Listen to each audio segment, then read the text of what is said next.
Shalom, Yasharala. Anya Kahan, Wa, Kwatazayan, Yawasap Ya'ala out of One West headquarters. Right, today is the Lashawan Qadash class. Every Friday, from 7 p.m. to 9 p.m. So lock it. Bear with me, Israel. Well, holding down the class with peace and also 5,000. Yawasap, also Haza'ah. Lock it. Meal 1, you can hear me. Give me your 2. If you can't hear me, the attendance sheet is posted. Baba Kashaw signed in. The water.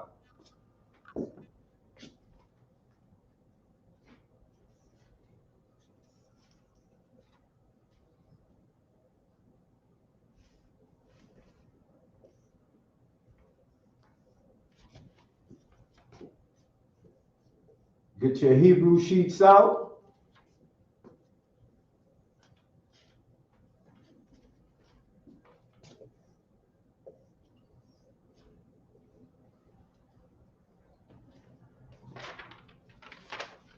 We have a sister, young sister, Sister Adrian. She will do the Hebrew alphabet. Salaki.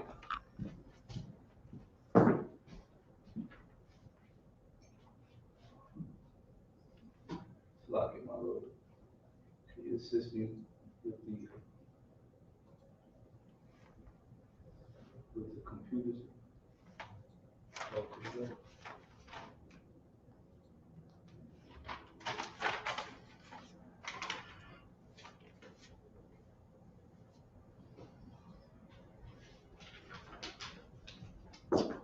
All right, Most High in Christ. Sister Adrian, you ready? I'm ready. All right, clap it up for Sister Adrian. She got her Hebrew sheet. She's in the school head rat, shutting herself from the world, doing her 90 days. Right? Here's your marker.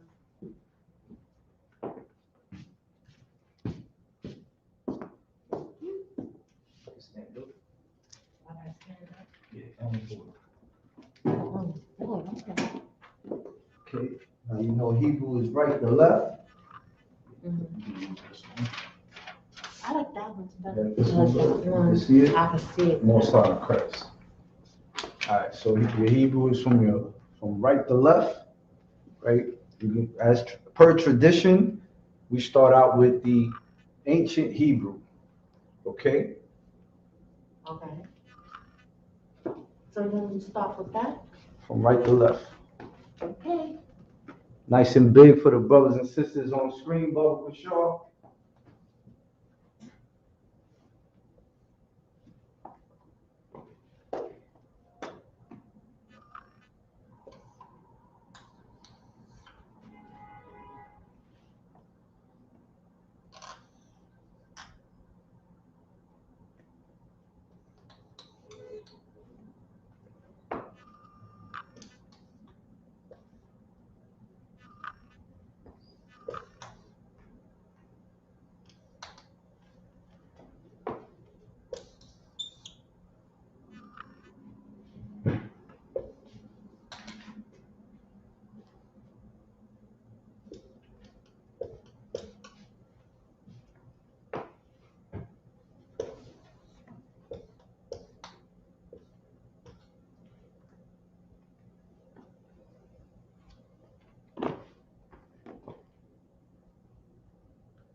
I'm not open for Sabbath service I'll go to the Pastor Keo.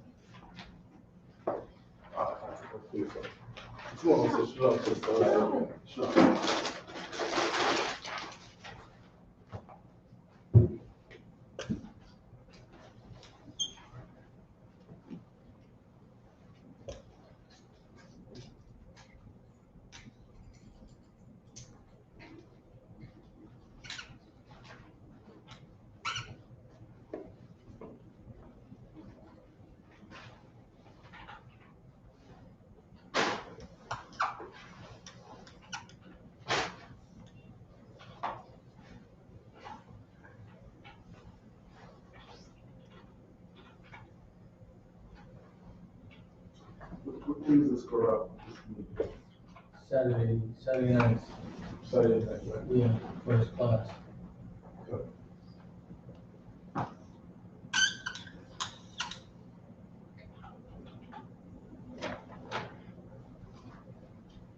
You have an eraser?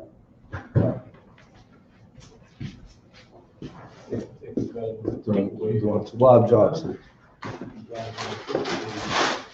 Thank you.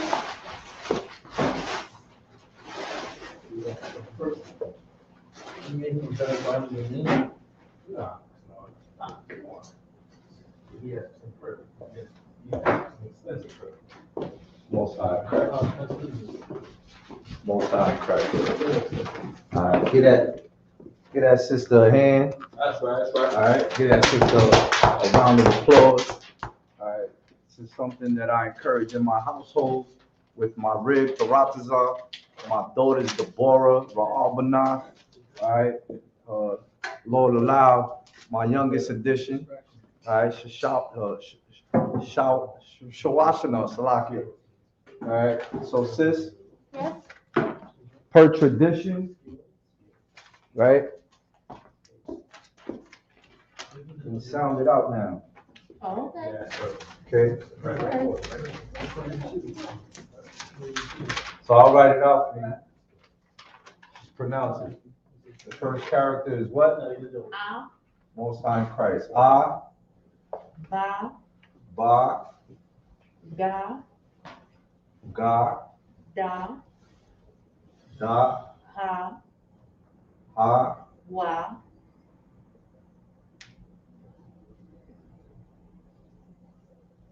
Wa, za, Za, ha, Ha, ha, Ha. Like you about to spit?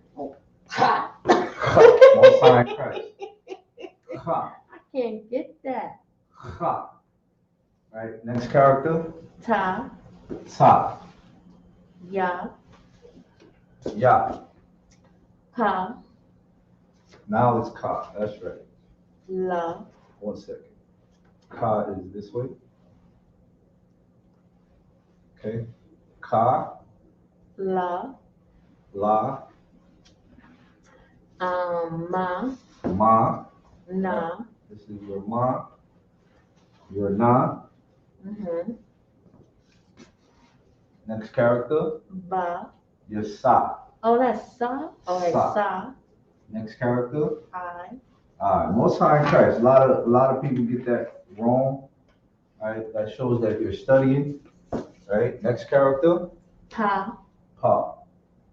taza, Taza. That's right. Most High in Christ. qua, Qua. That's correct. ra, Ra, sha, Sha, ta, and Fa. Most High in Christ. Most High in Christ. So you ready? Give me 5 minutes. Count concept. and congratulations on your new addition. The water. All right, so traditionally, Salak Israel.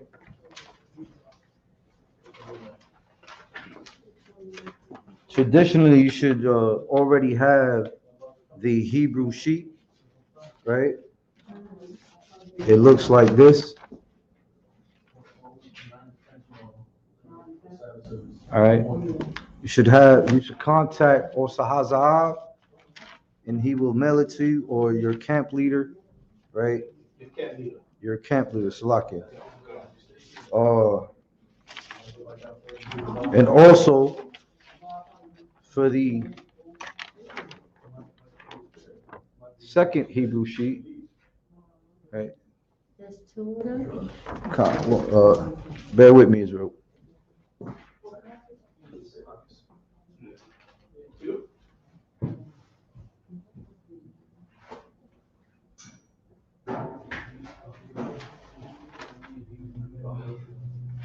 I thought all of these were the same.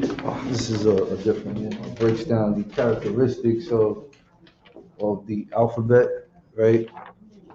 I can see it now. Most High in Christ. Contact your camp leader, or your Salaki. Can't be just gonna have that sheet right Also, Hazab. Just you. Contact me, Most High in Christ. Contact Priest and also Isupk 500, 1 West headquarters. All right, and I would gladly pass this down to you. Okay. I wanna shout out my Hebrew teacher, Osa Hazab, a very diligent student. All right, so our language, right, it's a phonetic language, right? This is a hood talk, biblical talk, all right? Each character in the ancient represented an animal, a gesture, a place, or something. Salaki. Okay, we went over this before, right? Your your cattle, right? Alap, right? That's how you say cattle in the Hebrew, alap.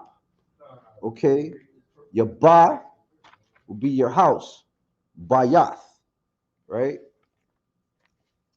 Your ga is for gamal. That's how you say camel in the Hebrew. Your da will represent door, dalath, right? Your wawa. That's how you say fish hook. Your za character, zayan, right? Weapon. Your yad. That's how you say hand in ancient Hebrew, right? In Hebrew, in Lashawan Qadash, yad, right? The palm of your hand, the ka. I don't know if you can see a ka right here, right? Your ka. Cup. That's how you say palm of your hand, your cup, right? Your la, your mayum, water in the Hebrew. Your sa is samak, it's a flag support. Okay. Your I, right? The only character we have in the Hebrew language is your I, right? Your pa will be your mouth, right? That's how you say mouth in the Hebrew. Pa. Your ra'ash. That's how you say head in Hebrew. The root of your teeth, right? Of your tooth. Shah. Shah would be for Sean, right? For Shan, Salakia.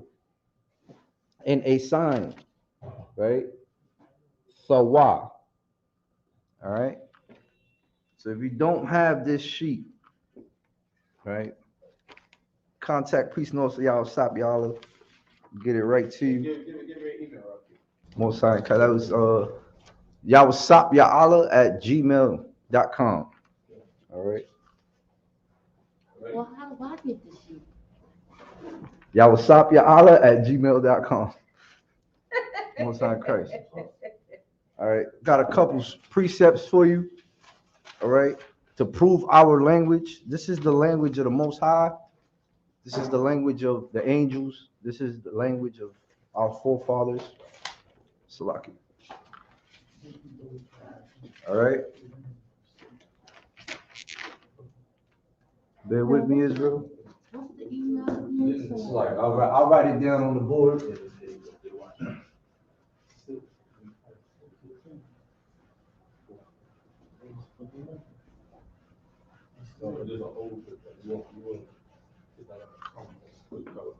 With the precepts.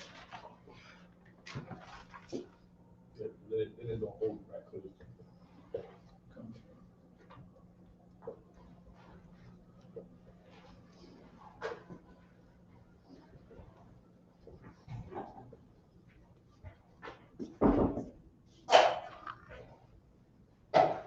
know you're ready to give us up, right? Come, sir.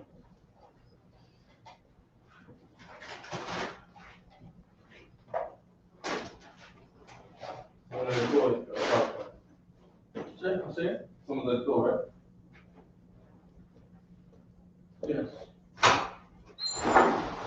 Is that all one word? That's my whole name. Okay, Salaki, so a few precepts. You can put it if you want. Come, just write them down. It's a Hebrew class, it's not scripture breakdown class, right? So You can pull it, right? And we can break it down if you want to do that. Come, sir. So what? Yeah, come call them out over here. Okay, you wanna write on the board? Come. Write on the board, right, people.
Put 2 on there, right?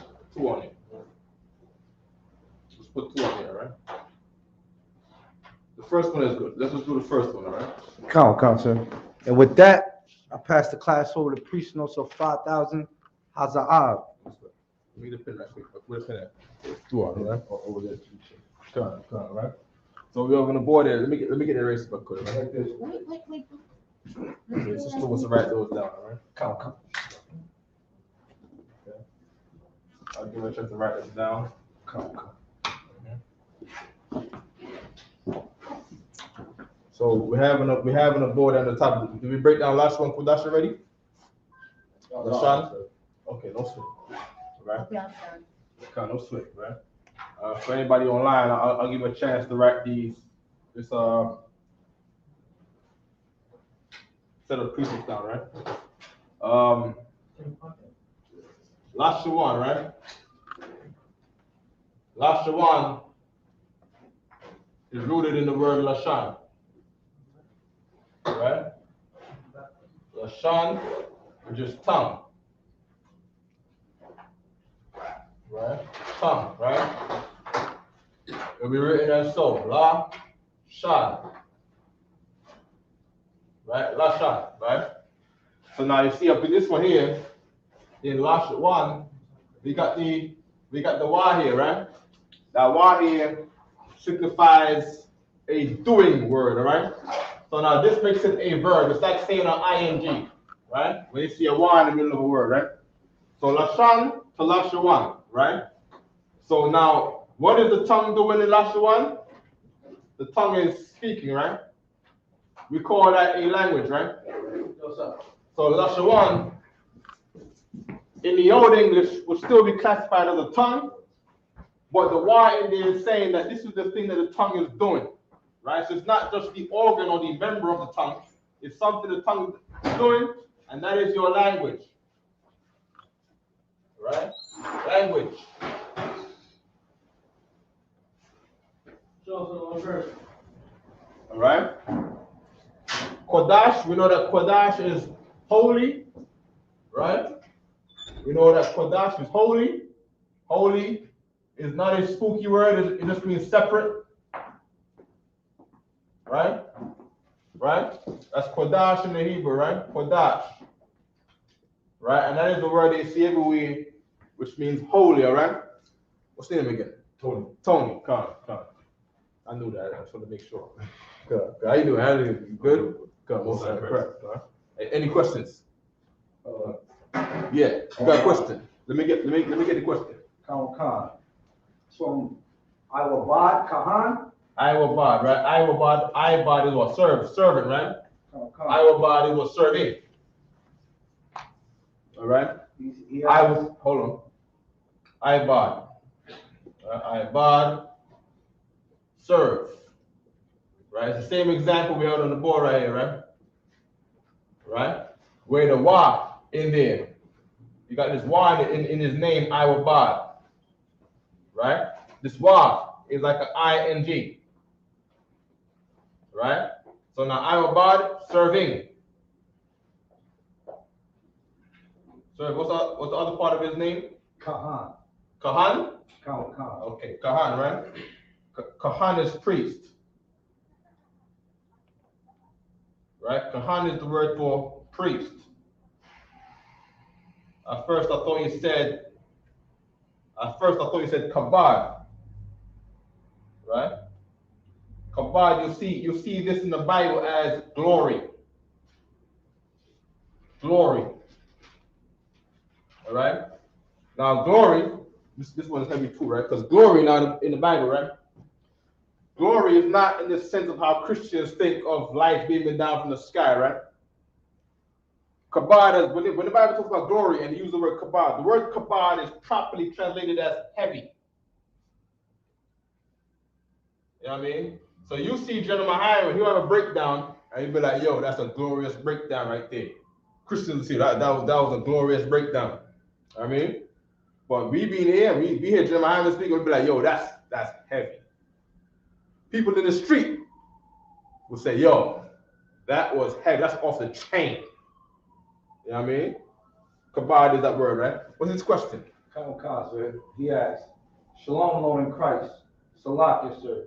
If you could go over the 18 nations in Hebrew. Oh, I was thinking about that all week. The Lord, give him my hand. Good. I wanted to get that Zephaniah 3:9. Khan. 18 nations. I got it. We want to get the 18 nations gonna take a lot of time, all right? Before the end of class, I want to get the Zephaniah, right? The Zephaniah 3:9, right? Where would that be? Would that be in the Old Testament? Yeah, Zephaniah is the Old Testament. That's one of the last books. So you go to Matthew and then you go back like one book or two. No, it's not. Before Matthew is Malachi, and before Malachi should be Zephaniah or Zechariah, right? Okay. Right. But they two books apart. All right. I got Isaiah. Right. No. You go to Matthew. Go to Matthew. Go to the New Testament. All right. Let me know when you get to Matthew. Wait, where you at there now? I'm at the Apocrypha. Apocrypha. Oh, stop right there. Go back one. What's that there?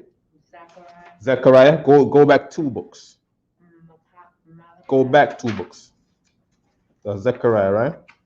Obadiah. What's in between? That's what? That's Obadiah. Obadiah, right? Obadiah. Go forward one right quick. What's that there? Micah. Go forward one. Go keep going. Habakkuk. Go forward one.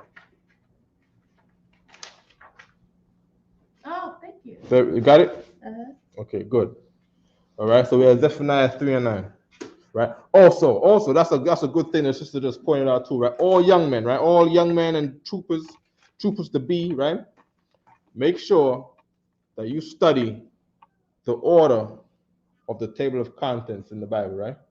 Know the order, right? What we don't want at camp is we're holding the Bible.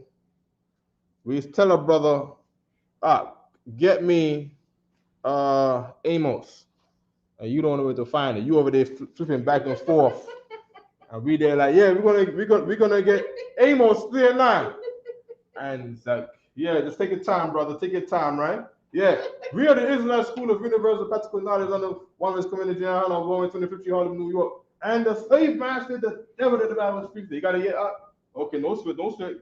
Tap it up with his brother right here. You know what I'm saying? His brother right here took a time out of his Saturday. You know what I mean? We're gonna get Amos second now, right? We're gonna get the book of Amos now, right? Okay, yeah, man. We're gonna write this Amos up. We're gonna bring the Bible to you live and direct, man. Because y'all don't know this Bible, because y'all be raised in church, right? Right? We're gonna get the book of Amos 3 and 9. Let me see. Hold on, y'all. Hold on. Don't move, y'all. Don't move. Right? You look like you wanna walk away. Don't walk away, right? Come on. Come on.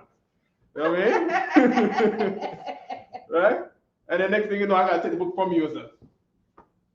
You know what, trooper? You speak. Come on, you teach. Right? You wanna learn the order. You wanna learn the order, right? Of course, that's not what we do. Right? We're not gonna shake the brother or take the book from him. That's not what we do here. You know what I mean? We're not ICG JC. We're not gonna say hurry up. You know what I mean?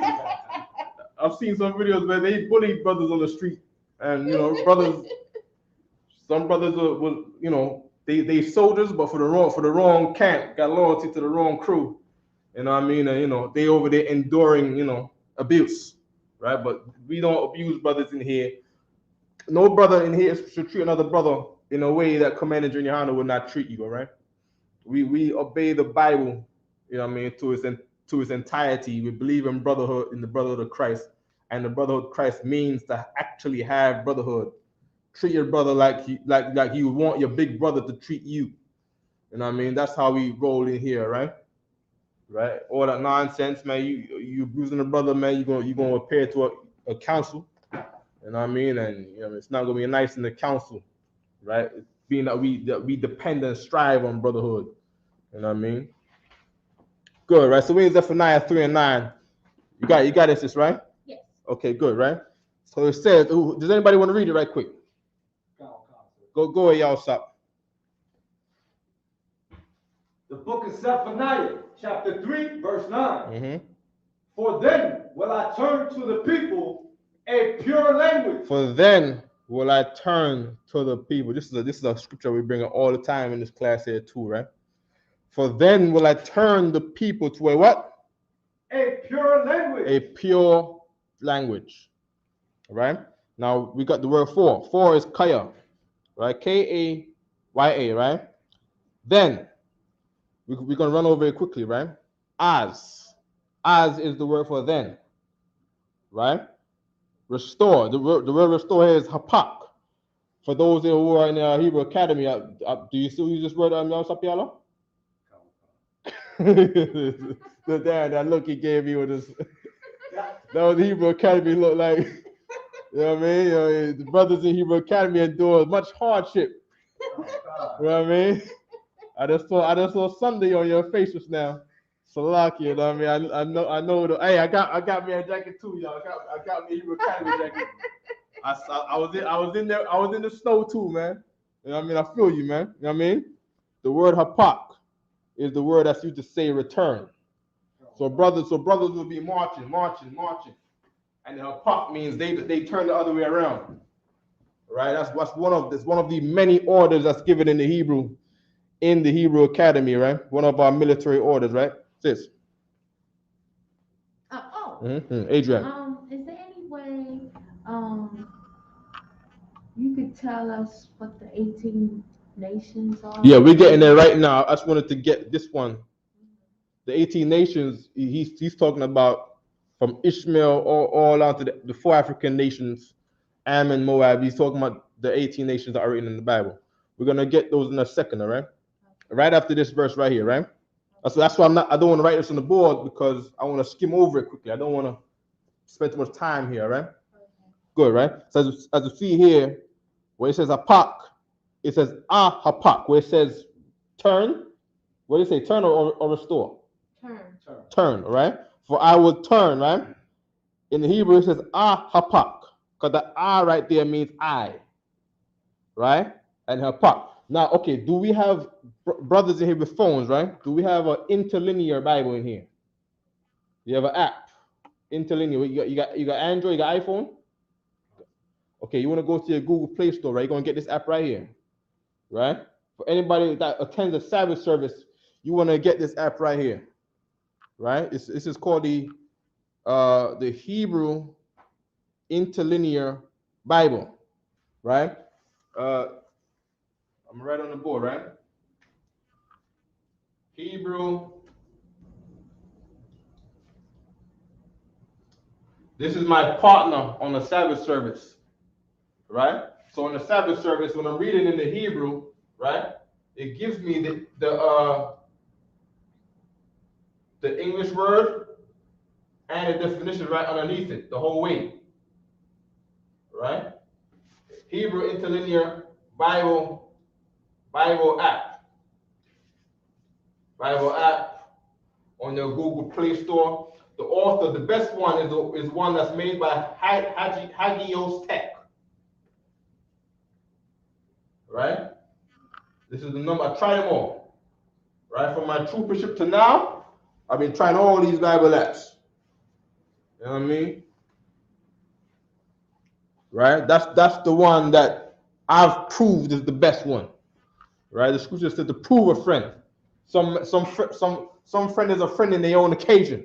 I will not abide within their trouble. You know what I mean, I've read through some acts where I proved them, and they had some trouble on some days where they just mess up, or after a while they want money. You know what I mean? We black, so we ain't paying those that $199. We gonna buy Jordans and Air Forces and cheeseburgers, all that, but we ain't spending that $199 on no app. You know what I mean? You know what I mean? So this one right here is good, right? Or advertisements jumping up on the screen, and you gotta wait till the countdown 10, 9. Yeah, not this one right here, right? I proved this one, all right? Okay, good, right? And that's this app that we're looking at right here, because brothers ask me for this one all the time. All right? Ahapak, right? Means I turn or I return, right? Al means onto. I'm yum. I'm is people. I'm yum means people's plural. Right? Shapar, you got the word shapar right here for language instead of Lashawan, right? And when you look into it, right? Right? Shapar doesn't really mean language, it means lip. Right? Meaning your lip is moving in a way that we don't understand. Like I can't like if I was a blind man, right? And I'm from Jerusalem, and you speak English, and I try to lip read you. I can't lip read hello, because I don't know hello. I'm from Jerusalem. I know shalom and mashalam ka. You know what I mean? Shema Yesharala Yahweh Lahayanawa. Right? I read that lip. Right. I can't look at hello, how are you doing, brother, gentlemen, sir, ladies. I'm trying to, you moving your mouth and you're moving your lips in a strange way. All right? Shapar is lips. Right? Let me get on the board right, Shapar. Right? Shapar is lip. Right? Shapar is lip. Okay? Then we got what? Ba, ra, wara, right? And the root word is bara, right? Which is, right here it says pure. Right? Of course, we have many ways to say pure. You got words like cleanse, tahar, right? You got tahawar, cleansed, pure, right? You got the word sanctify, kapar. We know the word kapar from the Day of Atonement. It's the Day of Atonement in Hebrew is Yawam HaKaparium, because the kapar is pure, right, or to cleanse, right, to sanctify, to cleanse, right? But they just gave us another word right here, which is barar. Barar is pure, all right?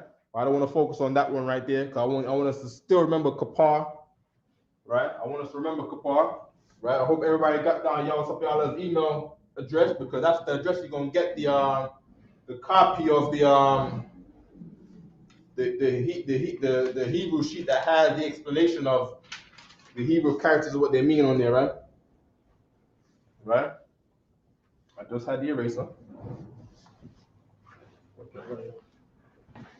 Okay. Let's start from up here. So ask you a question about Zephaniah Go 3, ahead. verse 9. Go ahead. Is that like a future prophecy? Yes, give her a hand. This is absolutely a future prophecy.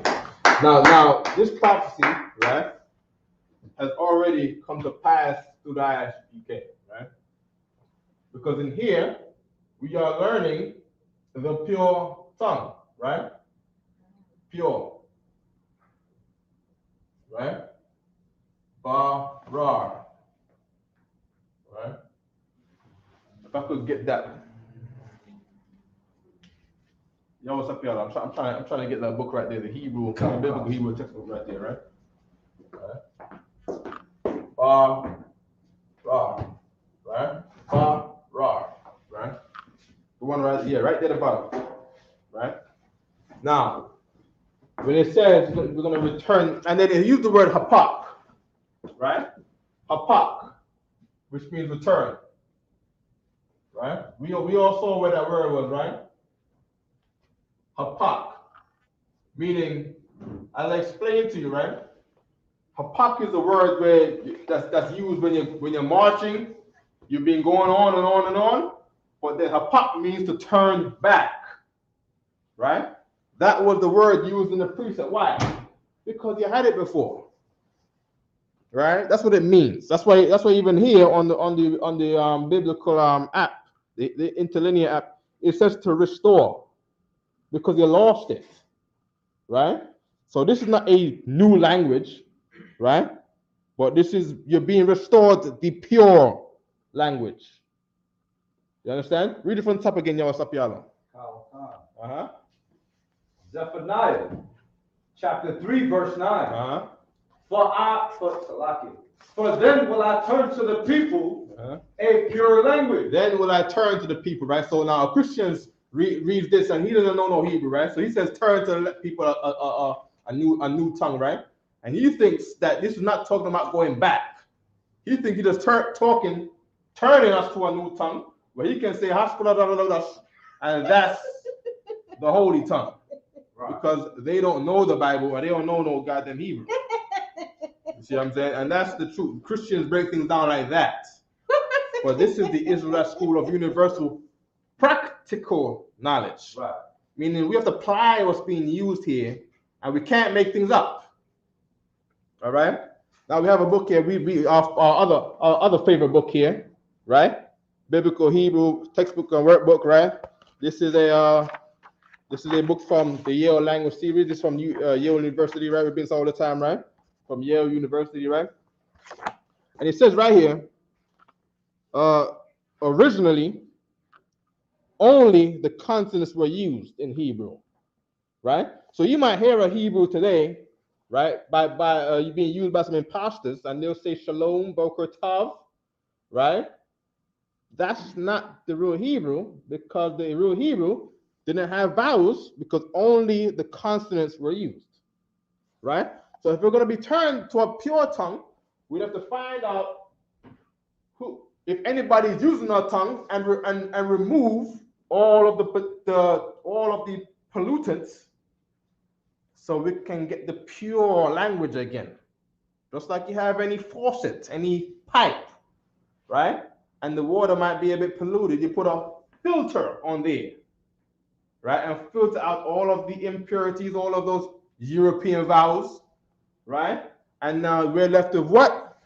a pure tongue, pure lips, speaking these words now, right? Right? Hold on. Keep reading else up. Uh-huh. That they may all call upon the name. That they may do what? That they may all call. That they may all call. Keep reading. Upon the name of the Lord. That we may call upon the name of the Most High. Because the Most High's name is not Yahweh. The Most High's name is not Jehovah. Right? Give me the scripture in Exodus where it says we call on the Lord and he respect unto us. Right?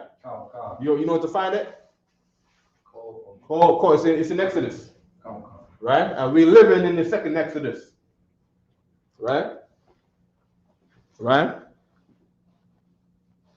So I got you, sis. Hold on 1 second, right? Right? It goes on. La, Kora'ah. La means two. Kora'ah means call. Right? Let me get this on the board. Right? La. Right? La means two. Right? Kora'ah. Kora'ah is a word you're going to see all the time in the scriptures here. All right? And of course, we're reading out of Zephaniah 3:9, right? La means two. Right? I wrote it backwards, right? I should write the English first, right? Two is La, right? Call is Kora'ah, right? In the school here in New York, we have Officer Kora'ah Yalo, right? Kora'ah is his name. His name means called by the Most High. All right. Right. Then we have what? Kalam. And the root word is kal. K-A-L, right? Kal is all. Right? All is kal. Right? And I'm writing these on the board because these are words you're going to see all the time once again. Right?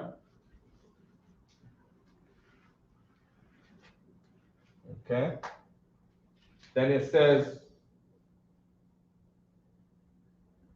read it again, Sapiano. Uh-huh. Zephaniah chapter 3, verse 9. For then will I turn to the people a pure language, that they may all call upon the name of the Lord, to serve him with one consent.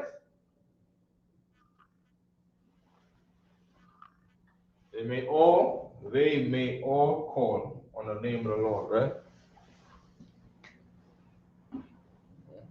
They all, right? So the idea was they all. When it says kalam, they all, right? Now we got a little bit of black talk in here, right? We know that ham is a preposition to say them. Them, or in your good English, they. Right? They, right? And what they did here is, instead of writing kal ham, right? Instead of writing kal ham, they wrote kalam. Right? They wrote kalam. Because the pronunciation from kalham to kalam, when you're speaking and flowing it sounds the same. You're gonna see this in a lot of places where they drop the ha because it still sounds like kalam, right? But you have to make sure that you remember that the ham is ham, which is them. All right, ham, them. Right? You got H-E-M here, H-A-M here, right? The word them in English comes from ham in Hebrew. Right? A lot of words is like that when it comes to English or Hebrew. The English language is born out of Hebrew because Israelites ruled England for a long time. Right? In the Dark Ages, the Israelites ruled England, and they was pushed up to Scotland, right? Beefing with the Caucasians in the Roman Empire, right? Till they put us on slave ships that cows England and shipped us off to Saint-Thome or an island called Santon, with the island of West Africa, and gathered us with our rest of our brothers that was hiding in Africa, hiding from the Romans in Africa, and gathered us together and sent us over to the Americas. All right, Kalam, right? There you are, right? We got Kal. I extracted it for y'all. Kal is all. All right. I don't know how much I gotta break it down no more, right?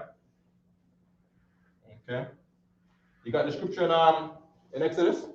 You can't find it, right? Let me get it for you right quick, right? Someone online, man, give me this, man. Y'all see this before, man. Help the brother out, man. We got officers online too, right? Troopers, man. Show your zeal, man. You know what I mean? Okay. Respect unto them. All right. Exodus 2:25. All right.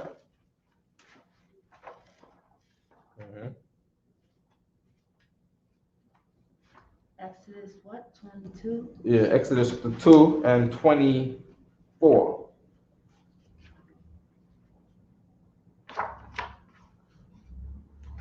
Start at 23.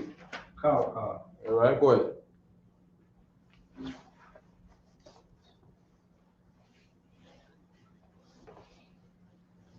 The book of Exodus, chapter 2, verse 23. Remember now, right? The premise here is that according to Zephaniah 3:9, the Lord is going to return us or restore unto us, the people, a pure language, so that we may call upon the name of the Lord, because in our slavery, we lost the language, we lost the identity, and we don't know how to call upon the name of our God.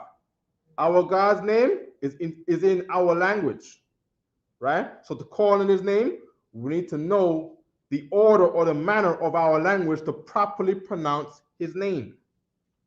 All right, that's the whole idea, right? Because to serve the Lord, you gotta speak his language, all right? Go ahead, y'all, stop. And it came to pass in process of time that the king of Egypt died, and the children of Israel sighed by reason of the bondage. Right, so read it again. Exodus chapter 2, verse 23. And it came to pass. It came to pass, meaning one day, right? One day, meaning we were living like this, and then it came to pass, meaning that's the way of saying in the future, right? So today is today, right? But then tomorrow is ahead of us. But then tomorrow being ahead of us is going to come to pass us by. And next thing you know, it will be Saturday and Sunday. Saturday is going to pass us, and Sunday is going to pass us, meaning in the future. That's the whole idea, right? Go on. Right? Go on. That the king of Egypt died. The king of Egypt died, right? And now when the king of Egypt died, it's like the president that over here, you don't know where you're going to get next. You know what I mean? Everyone likes when, what president do y'all like? I don't like none of them. What president did black people like in America? They like Obama? People like Obama, right? Because they think he black. You know what I mean? He ain't doing nothing for us. People love Bill Clinton. I know that. People love Bill Clinton. That white man, they love him. You know what I mean? And then after Bill Clinton, they was like, yo, we don't know who we gonna get next. Who are we gonna get next? You got George Bush, the baby Bush, right? And that's right? After Clinton was Bush, right? And then black people was a bit uneasy that Bush became the president, because Bush now, they said that he used to like watching brothers get executed in Texas. He used to always, I can't remember his relationship with the prison, but in the prison system, he used to like to watch brothers go in the chair and get the injection or the electric chair and watch them, on death row. You know what I mean? So now there was a similar thing going on way back when we was in Egypt. Now, one thing about Egypt, right? When the Pharaoh died, whoever served him had to die with him, right? Because the African pharaohs, the African presidents, right, who also ruled 4 years, their pharaohs were every 4 years, right? And or they'd have to run for pharaoh every 4 years, right? Like today, they're gonna run for president. They have to literally run in a race to remain pharaoh every 4 years, right?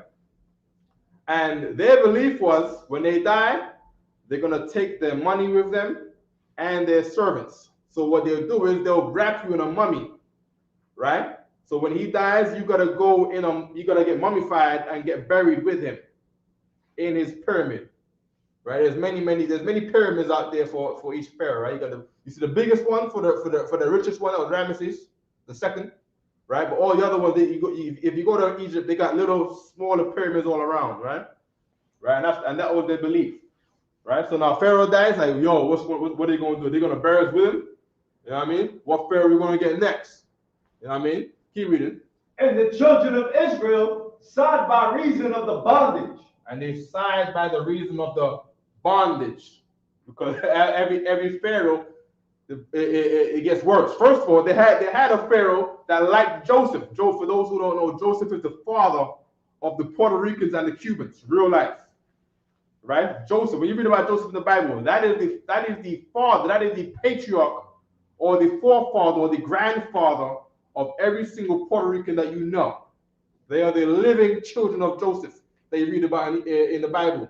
That was viceroy over Egypt, right? And the Egyptians liked Joseph because Joseph could make them more rich, right? But then when that pharaoh that liked Joseph in that day, you know what I mean, the next pharaoh after that, he didn't want nothing to do with the Israelites. And that was a reputation of having another pharaoh, right? Every pharaoh gets worse, right? So they sided because of the bondage, right? Keep reading. And they cried.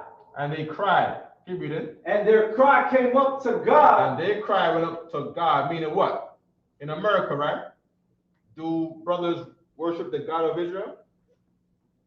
Anybody know this answer? When we talk about God in America, right?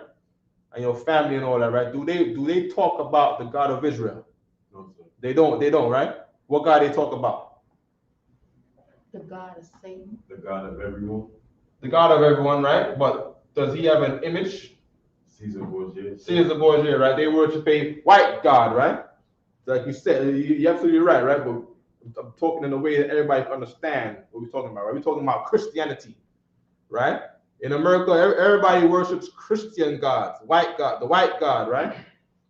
And then, of course, there's no white God. It's not real. It's just imaginary. But this is what people worship. They worship vain things. Vain meaning nothing, right? Now, one day, we turn around and put away the white man's God, and we go back to the God of our forefathers, Right. and call on his name. Keep reading. By reason of the bondage. By reason of our long slavery here in the Americas, just like it was in Egypt. Keep reading. Verse 24. Uh-huh. And God heard their groaning. And God did what? Heard their groaning. God heard the groaning, because now we're not worshiping the God of our slave masters anymore, the God of the other races of people, right? We turn back to our own God, because our own God will hear us if we call on his name in his language. You see what I'm saying? Keep reading. And God remembered his covenant with Abraham. And God still remembers the covenant even to this day, because God don't forget. Malachi 3:6 says God don't change. Right? You got a bad memory. God don't got no bad memory. God remembers his covenant.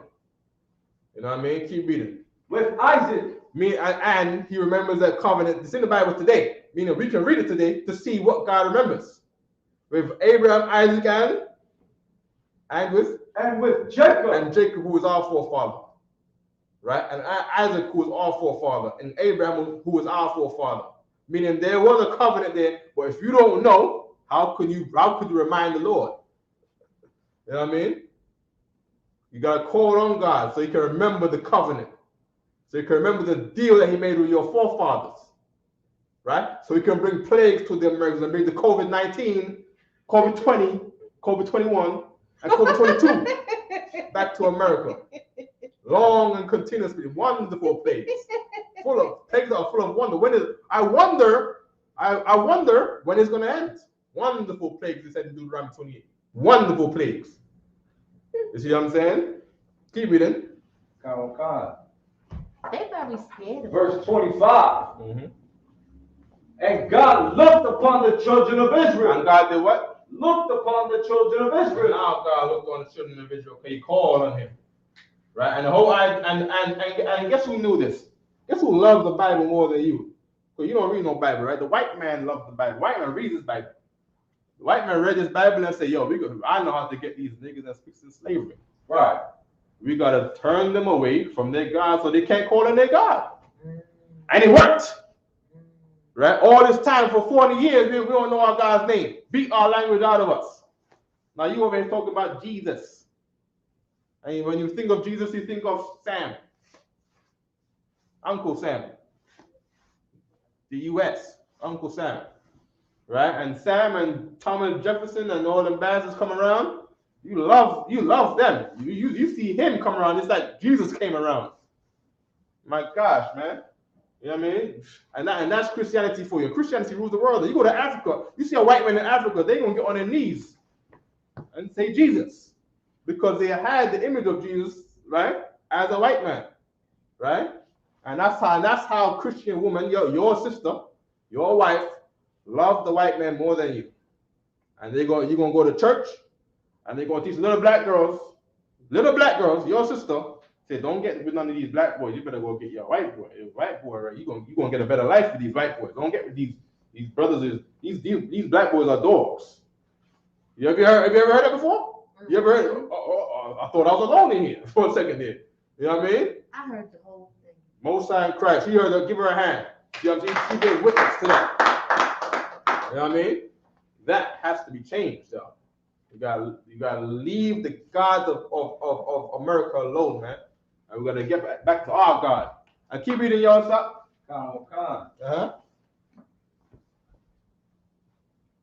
And God had respect unto them. And God had what? Respect unto them. And God did what? Had respect unto them. We read it from the top again. Let me know where you're at. The book of Exodus, chapter 2, verse 25. And God looked upon the children of Israel. And God looked upon the children of Israel. Keep reading. And God had respect unto them. And God had respect unto us. You see what I'm saying? And it says right here for the word respect. It said Yadai.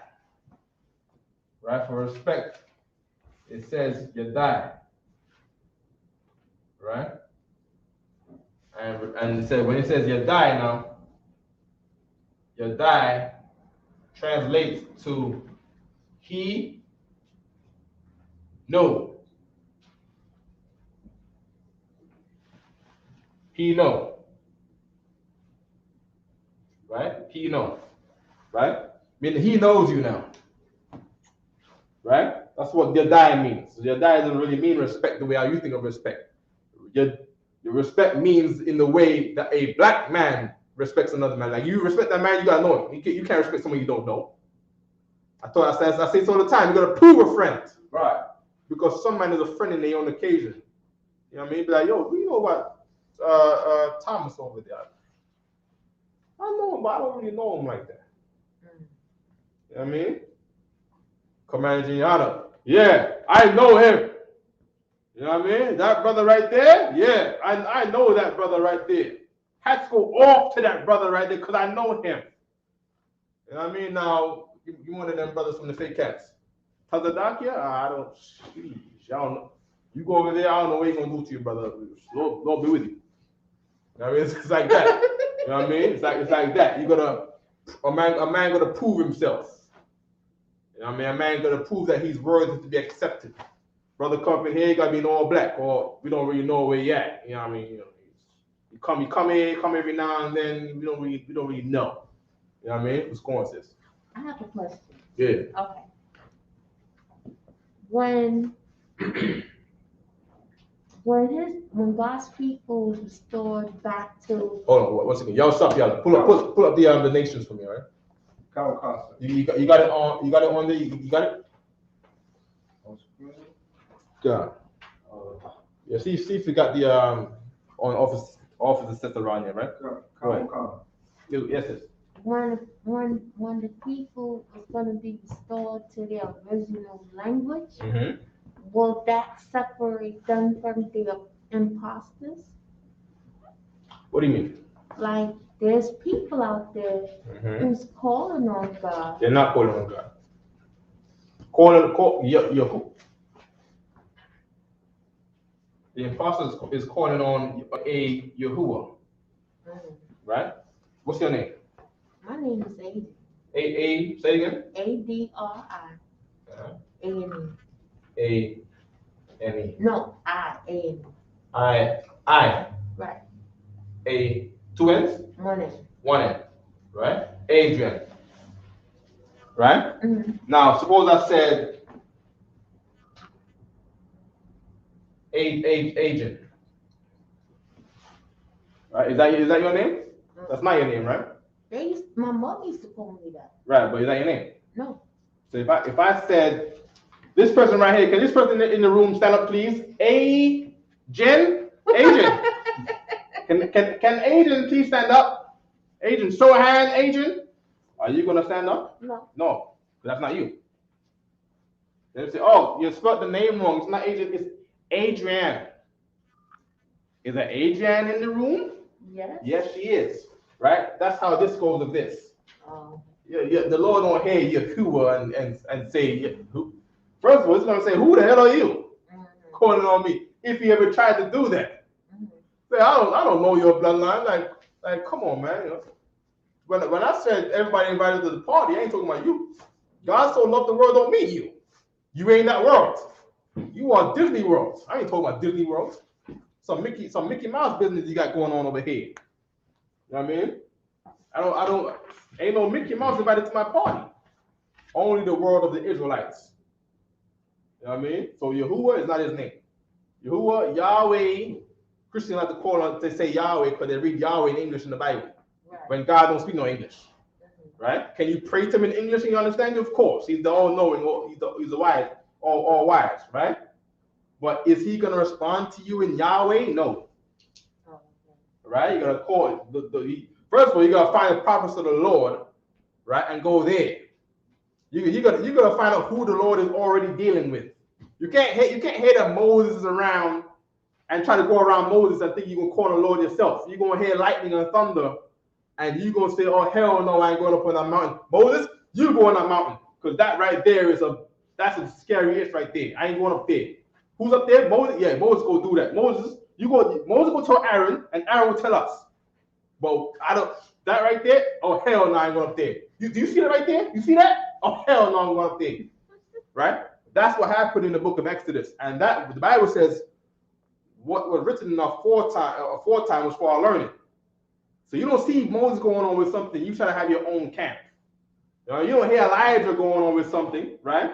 And then you go have your own camp. You're gonna be the one. You're gonna be toast, right? In Second Kings, Elijah killed all them cats that wanted to be Israelite groups on their own. He called fire down from heaven on them. By the Lord, he called on the Lord. He didn't even have to put his hand on them.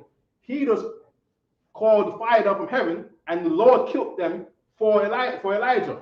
And Tazadaki is dead. Tazadaki is dead. And stripper goes to another brother's Passover over there. And God got one of these brothers out there going to homosexuality over there, and it's in the newspapers. Their leader, one of the other leaders, go forcefully arrest the brother, ruin his reputation, right? What's the scripture again about a priest can be blameless? You know that precept right there? A priest can be blameless.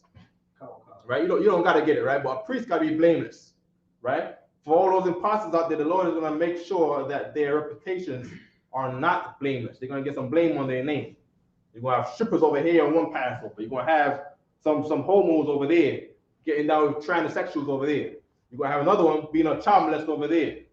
You know what I mean? You got another one raping someone over there, right? And I'm not exaggerating. This stuff happens. All right. Go on, yo, what's up? You're gonna have another one that love white people and marry their sisters to white people over in another group, right? It goes on and on and on, right? Yo, what's up, y'all? What you got there? That was 1 Timothy. Yeah, I didn't want to blame this, all right? I was saying to this, I was gonna just say, I mean, that's but throughout the still, though, you know what I mean? You want to pull it up? What's that? The blameless? No. Oh, you want to put it up on the screen right there? Oh. You could for a second, you know what I mean? Oh, Yeah. I ain't hating. I know you doing marvelous works on that computer over there. Yeah, give y'all stuff y'all are hand, you know what I mean? You know what I mean? I can't see the computer, so you know what I mean? I don't gotta see, but I'm saying I'm over here on the board. You know what I mean? He's doing the work over, he's doing the engineering over there. Tech is over here. You know what I mean? And I go watch this back later. I'll be like, oh snap, this brother was doing the works. You know what I mean? Good. Okay. Make sure we're taking notes, y'all. All right.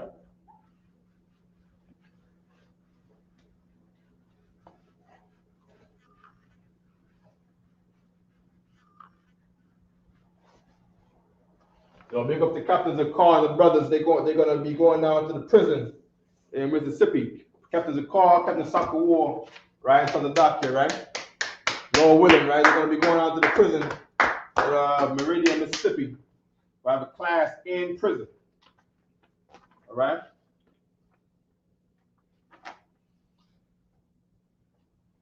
Okay, we got Edom. Right? Edom is the so-called Caucasian man, right? Mm-hmm. In the Hebrew, Adawam, right?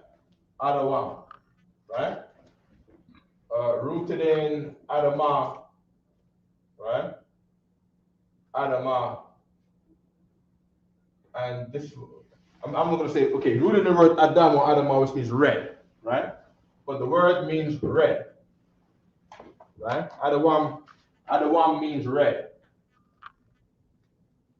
right? Why? Because the ground is red. The ground is red, right? Right? The ground is red, and the ground in Hebrew is Adam. Right? That's where the word Adam comes from. He was raised from the dust of the ground, all right? Okay. Next we got Moab. Moab is just so-called Chinese, right? In the Hebrew, it's Moab. Now all those out there that's gonna take the officers test, you gotta know this right here, right? You gotta know how to pronounce it, how to spell it. Like I'm writing like this, you gotta know how to spell it. You got to write it in Hebrew and get the connectors correct. All right. I'm gonna give you a clue here, right? And what you gotta do is you gotta calculate the connectors. All right. All right. Also, check with your Lashawan Qadash teachers in your localities. All right. We on the time here, so I'm trying to manage the time. All right.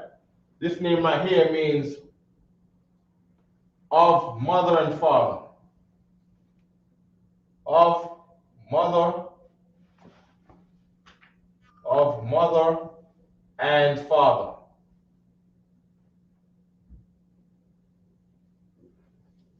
Right? Of his mother and father, right? Right? It's ma is of. Right? Wa of his mother and father, right? Wa is his. Right? Abba is father. Right? His father was Lot, right? Lot was a Hebrew, right? So names are made in the culture of the Hebrews, and Hebrews blend words together to make names, right? Besides this is Amma. Amma is the word for mother, right? Amma is the word for mother, right? So it's a way of breaking down Amma wa Abba, mother and father, right? And then of course, Ma means of and Wa means his. It's something that people do even when we rap. Okay? This sheet right here is good. I didn't even know you had this sheet. I never seen this sheet before. You printed it? You're Most High in Christ, man. Most High in Christ. Okay.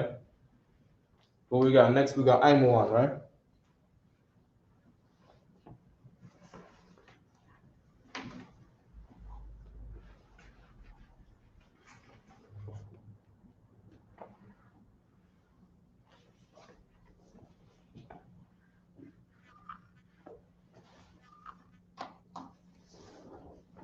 Right? We got Ammon. Ammon is the so-called Japanese, right? Right, the so-called Japanese. In the Hebrew, I'm a one. Right? I'm a one, right? Right? Written as so. I'm one. I am one. You have to write like this, or you're gonna get it wrong. Right? I'm one, right? Right? The I'm is going into the I'm one, right? But I'm means people. Right? People. The one here, right, means, does anyone remember what the one means? Who remembers the one means, right? We brought this out the past 2 weeks. One at the end of a word. W-A-N. Tony. ING. Stop. Yeah, don't shout out. Don't shout out. Good guess. Wrong, right? put your hand up. Wait to be called on. All right. Tony. One is a noun, sir. Like person. I got it on the board. You see it. Right? What is a noun? A person, place, a thing. Give my hands. Person, place, or thing. He didn't cheat. Let me tell you how he didn't cheat. Because I caught him when he wasn't looking. Or was he looking? No. He wasn't looking. Because I saw that he didn't see it. He was there like, I don't want to get it wrong, don't want to say it. You know what I mean? But absolutely right. One is a noun. One means person, place, or thing. It turns a word into a name. All right? And the breakdown of this is people of itself. People of itself. Now, I'm going to explain to you why Moab and Ammon got these two peculiar, weird, funny names, right? These two right here, Moab and Ammon, right? The Chinese and the Japanese, right? Right? They were born out of their father being made drunk by his two daughters that thought the end of the world happened. Right? They coming out of a place called Sodom and Gomorrah, where they see all kind of weird stuff going on in that town there, right?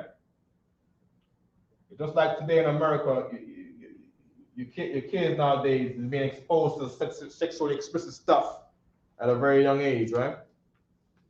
All their music is talking about your daughters, who is probably 9 or 10 or 12, 13. She's listening to Cardi B and Megan Thee Stallion talking about WAP. You know what I mean? That kind of business there. You know what I mean? Your children are very privy to lewd things, right? And now they thought it was the end of the world. They thought they had to recreate, and they were like from what I read in the Bible, they were like 9 or 11 or something like that, right? They got their father drunk and they mated with him, right? They got him drunk and mated with him, and these two young girls had babies, right? And that's why they can't see today, because they have real talk. They have something called Mongoloidism, right? Mongoloidism. You can write this word down too, right? You can look this up in your own time, right? Mongoloidism. Right? Let me see if I can get a definition of this right quick, right? Now, who knows the key word in that one here, Mongoloidism? The key word in Mongoloidism. Can you see anything insignificant with the word Mongoloidism with these two people here? No, you can't, right? No problem, right? Do you know what people are the Mongols? Have you heard of the Mongols? Concept. Who are the Mongols?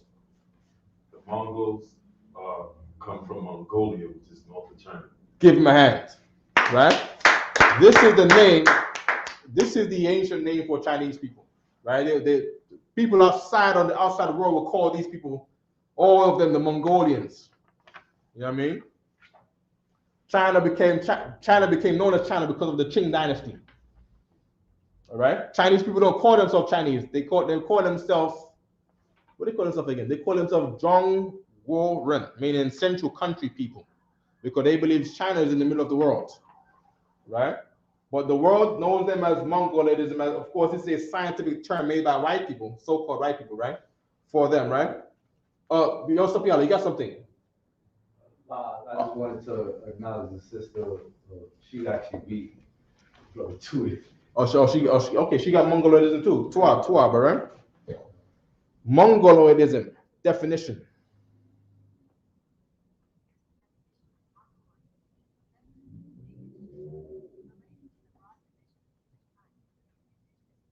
Okay, yeah, it's not what I wanted.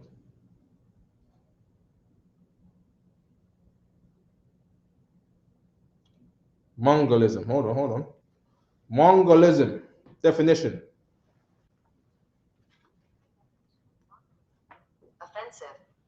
Another term for Down syndrome. It's a term for Down syndrome, all right? Mongolism. I wrote it wrong, right? It's Mongolism.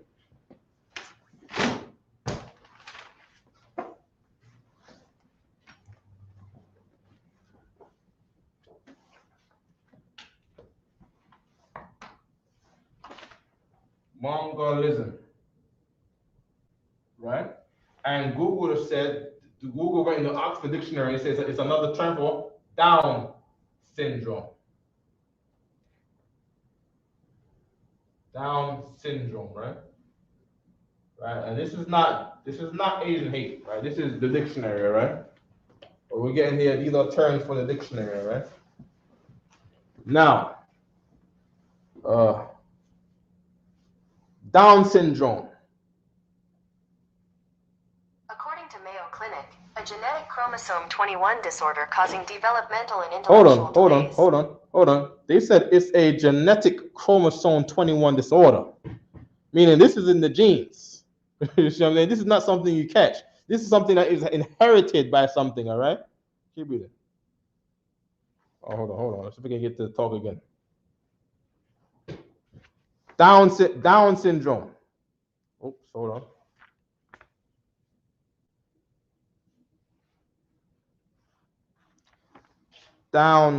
Down syndrome. Oh, the phone is malfunctioning because I've been messing around with it too much. Hold on. Down syndrome. Oh, he don't want to work no more. Hey Google. Hold on.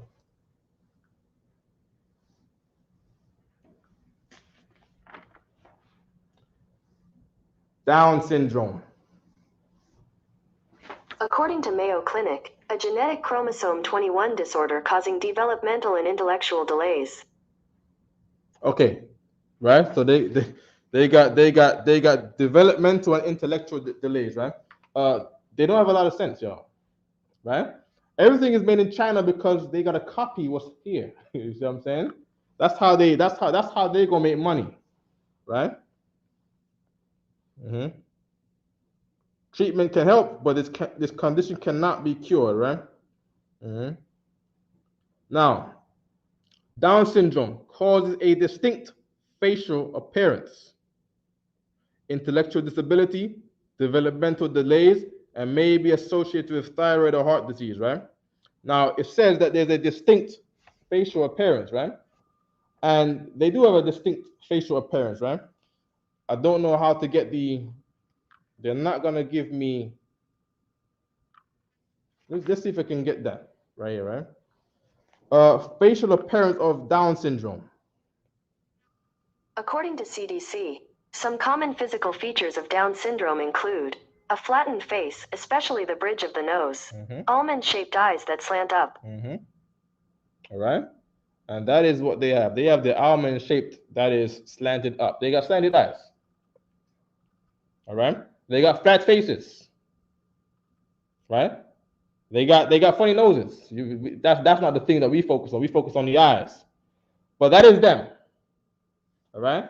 And they are a race born, right, that have this syndrome that was labeled as Mongolism after the Mongols, means named after their people. All right? Because they are a race born out of incest, mother and father, and a people of itself. All right? No problem, right? Who's next? We got Ishmael here, right?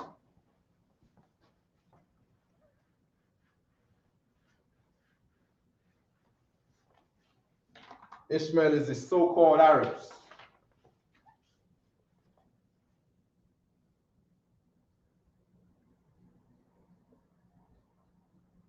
Right? So-called Arabs, right? These are your Arabians. Even the word Arab is from Arab, right? Arab is from Arab. Right? Arab, which means, the word Arab means mix. Right? Now, Ishmael in the Hebrew is Yah Shammai.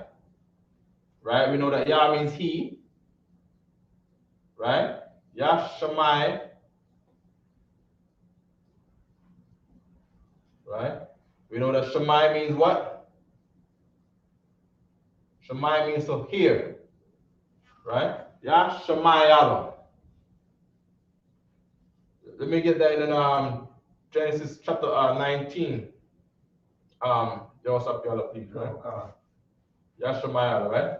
Allah is the power or God, right? Right? Allah is not God's name, right? But they call on their God as Allah because they are descendant of the Hebrews, right? And the word for God was Allah, but that's not the name of God at all, right? You call him Allah, God don't know you. God is not gonna look down and have respect unto you, because that's not what God did in the past. God looked for who called him Yahweh, all right? And we read that in the Bible a while ago. So you call him Allah, Allah, Allah. There's no God called Allah, right? There's none. There's no God called Allah, all right? I do this in Newark all the time when we go to camp. There's no God called Allah, right? And on top of that, Islam is a gay religion. Islam is a gay religion, right? For all the Muslims out there that might be watching, right? According to the works of Islam, right? And according, especially the Taliban over there, the Taliban have proved to the Israel School of UPK that Islam is a gay religion, right? No problem, right? After this, if we got time, we'll go into all of the Taliban raping the LGBTQ community members over there who are trying to get to the Americas, right? And the Taliban, I'm talking about the Taliban who hang homosexuals high and cut their necks and all that. They over there raping the LGBTQ members, right? Before killing them, right? So if you ever heard of an Arab who's over there hanging homosexuals in the Middle East, you don't know what they did to that man before they hanged him. Also, look up Bacha boys. All right? Yashamayala, so-called Arabs, right? That's the breakdown of his name. You got the scripture on you, Sapiyala? I got the chapter. You got the chapter, go ahead. Verse 1. Oh, give me a slug. It's Genesis 16. Slug. Genesis 19 was with Moab and Ammon. That was Lot. Sodom and Gomorrah. Yeah, Moab and Ammon, right? Chapter 19. Yeah, chapter 19 was about Moab and Ammon. Right, the Chinese and the Japanese, right? Nah, that was Sodom and Gomorrah. Chapter 19, right? Come. Okay, I've been doing this a while, right? Chapter 19 is the Moab and Ammon. I think it's on the paper right here, right? Moab, Ammon. Genesis 19, all right? Okay, we want Genesis 16. Come. All right?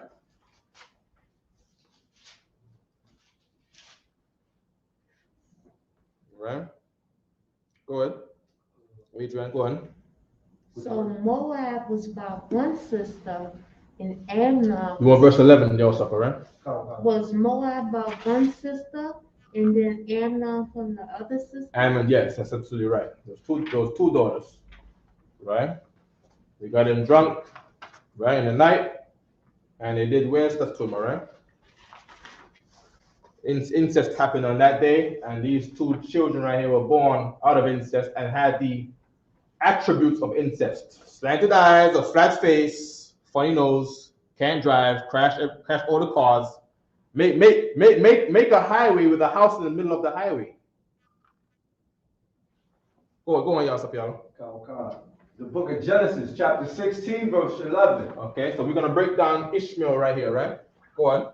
And the angel of the Lord said unto her, And the angel of the Lord said unto them, Behold. Unto her, meaning Hagar. Hagar was the Egyptian mother, right? Christians is dumb as hell, man. Christians be like, this makes no sense. How could Abraham, a Hebrew, get with an Egyptian Hagar and give birth to an Arab? Dumb as hell. They dumb as hell. They're just dumb.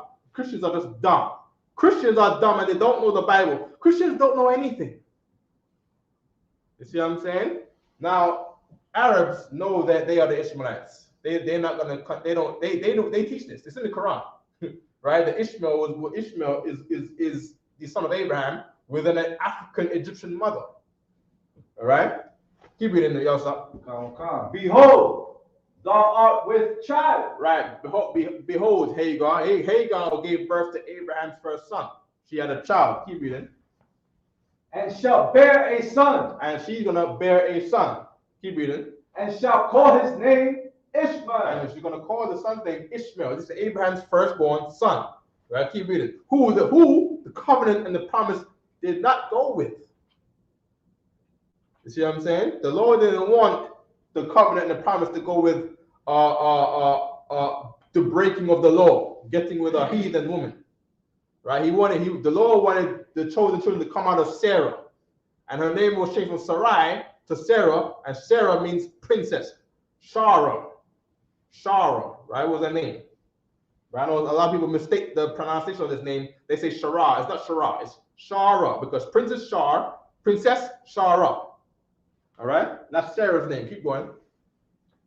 Because the Lord hath heard thy affliction. Because the Lord hath heard Hagar's affliction. Right? Heard is the word here, right here, Shammai. Right? He is talking about Yah is God, the power, Allah. Right? Which is not the name of God, but it is the word for God. God hath heard her. All right? He was heard by the power. All right? Right? And that's Ishmael, all right? Good. Who's next?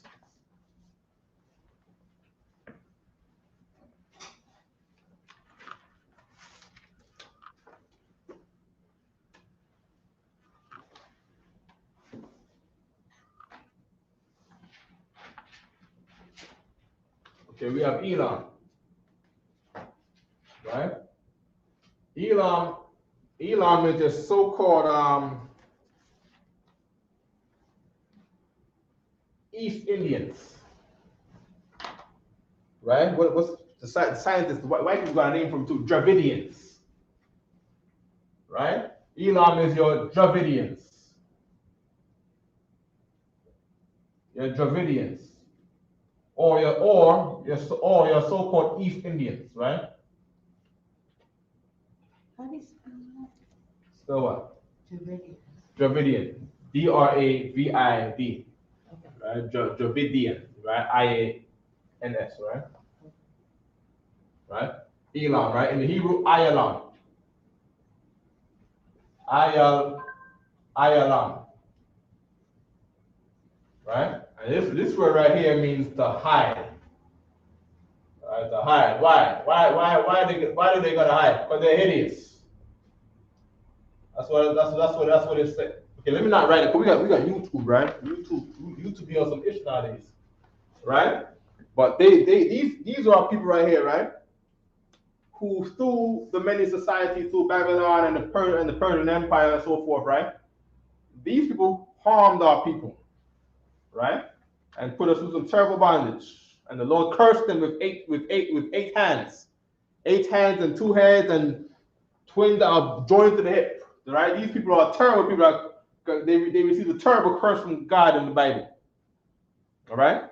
The word Ilah means to hide, right?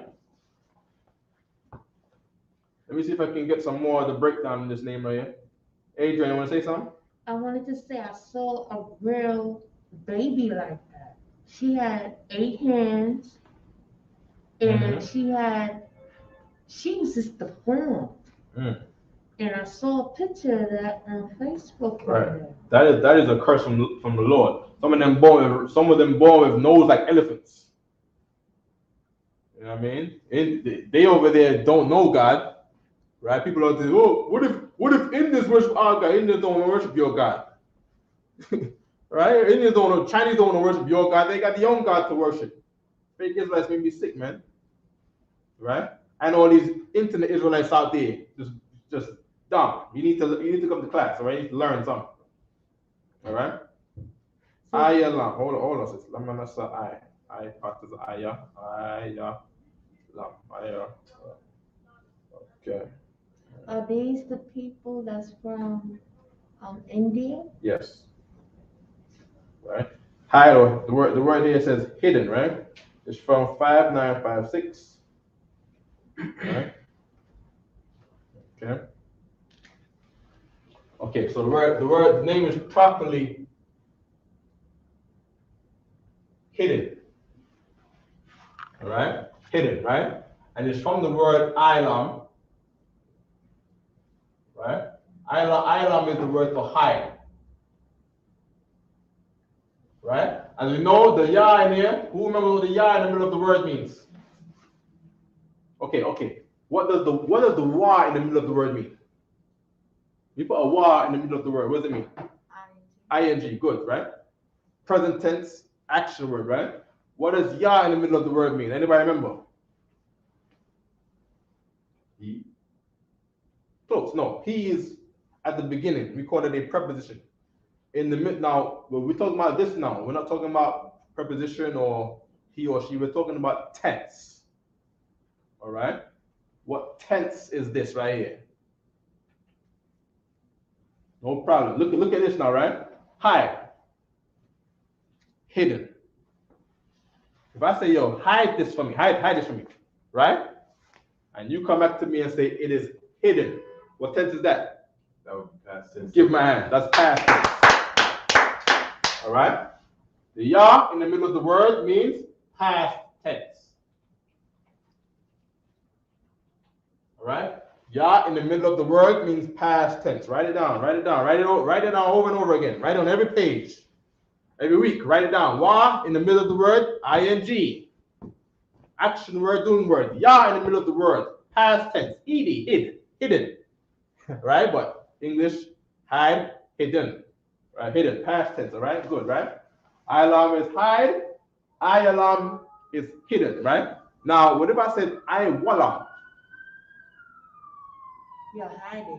Hide, give her a hand. Hiding. Right? We get familiar with the group in here now, right? Good, right?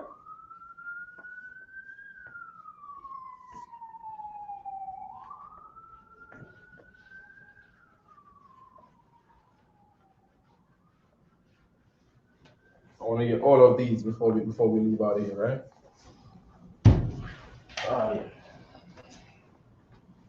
Your pots, right?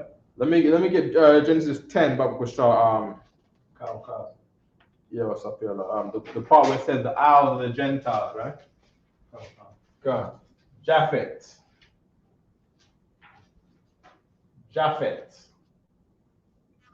Right? In the Hebrew, Yapath. Right? This word right here means to expand. Right? Meaning what? These are a people that expand to the outer parts of the world where you ain't gonna go. These people right here are liable to jump on boats and head out. And some may live, some may die, who knows? Right? And one of them is gonna reach an island barely starving to death, right? Yo, Sapiala, you wanna say something? You got precept. Okay, come on. Let's get it. Right quick, right? The J right here, right? Come from this Yah right here, right? The Yah in the 1600s, the 1700s, right? Around the 1700s, the Roman Catholic Church invented the J to remove the sound of the Yah so that you cannot say the Lord's name. All right, that's the whole day. The letter J. The letter J is for the purpose, right? You look at people's names today, Jerome, and you're sipping on gin, or gin is not, gin is G, right?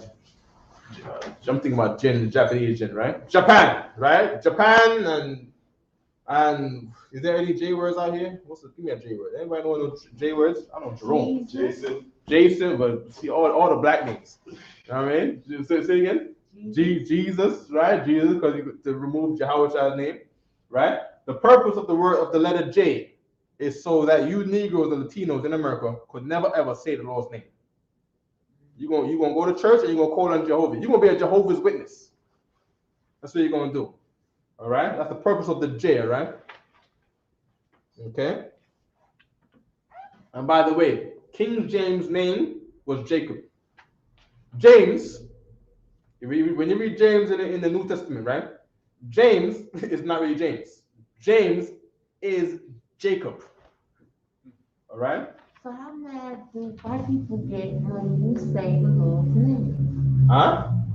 How mad do white people get when you White say people today don't know nothing. You're talking about children 40 years later who they inherited slaves. They inherited what we call it today, low wage employees for their corporations. They don't care nothing about that. They over there flying on jets and sniffing coke. They're having fun. I mean, they ain't worried about it. Now some high ranking Freemasons might have a little problem with this. They know about this stuff. Freemasons are known to be the builders of society, so they knew how America was built. America is built. Freemasonry is a copycat of Egyptian religion.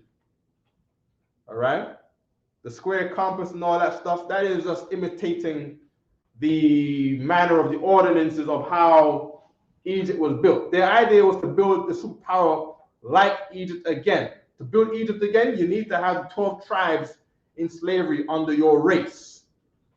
All right, and all people come together in the melting pot and then make a whole lot of money like Egypt did. A whole lot of gold here, right? That's the whole idea, right? So they would know. You got some white people that do know. You got the Amerigo Vespucci Association in downtown Manhattan. Some people are a little upset. A lot of people don't know the Isupk been going to camp since 1969, right? Around like the 80s or 90s. Some white people will come, not many, but like one elder white man who knows a little something. He'll come to the camp like, how did you figure this out? How did you know this? This chart, how did you figure this chart out? This is stuff that they'll say to us. You know what I mean? Well, other white people don't know what we're talking about. Christians be like, you niggas is dumb as hell. You know, this chart right here is BS, right? This is all cosplay, Power Rangers, white people dressed in middle-aged nonsense. White people say, how did you figure this out? We tried to hide this from you for a long time. Can you explain to us? And then we'll just go into the books and say, hey, this is the book we pulled up. We got this, and then head priest Yeshai and head priest Ariel will break it down. We got this book in the chamber, you get down. We went to the library, Central Park West, in the library, Schaumburg, the Central Park Library, downstairs where no niggas don't go and read. And they pull out all the books. And they be there all, head priest Ariel, he breaks things down all day. He be there till night, he be there till midnight.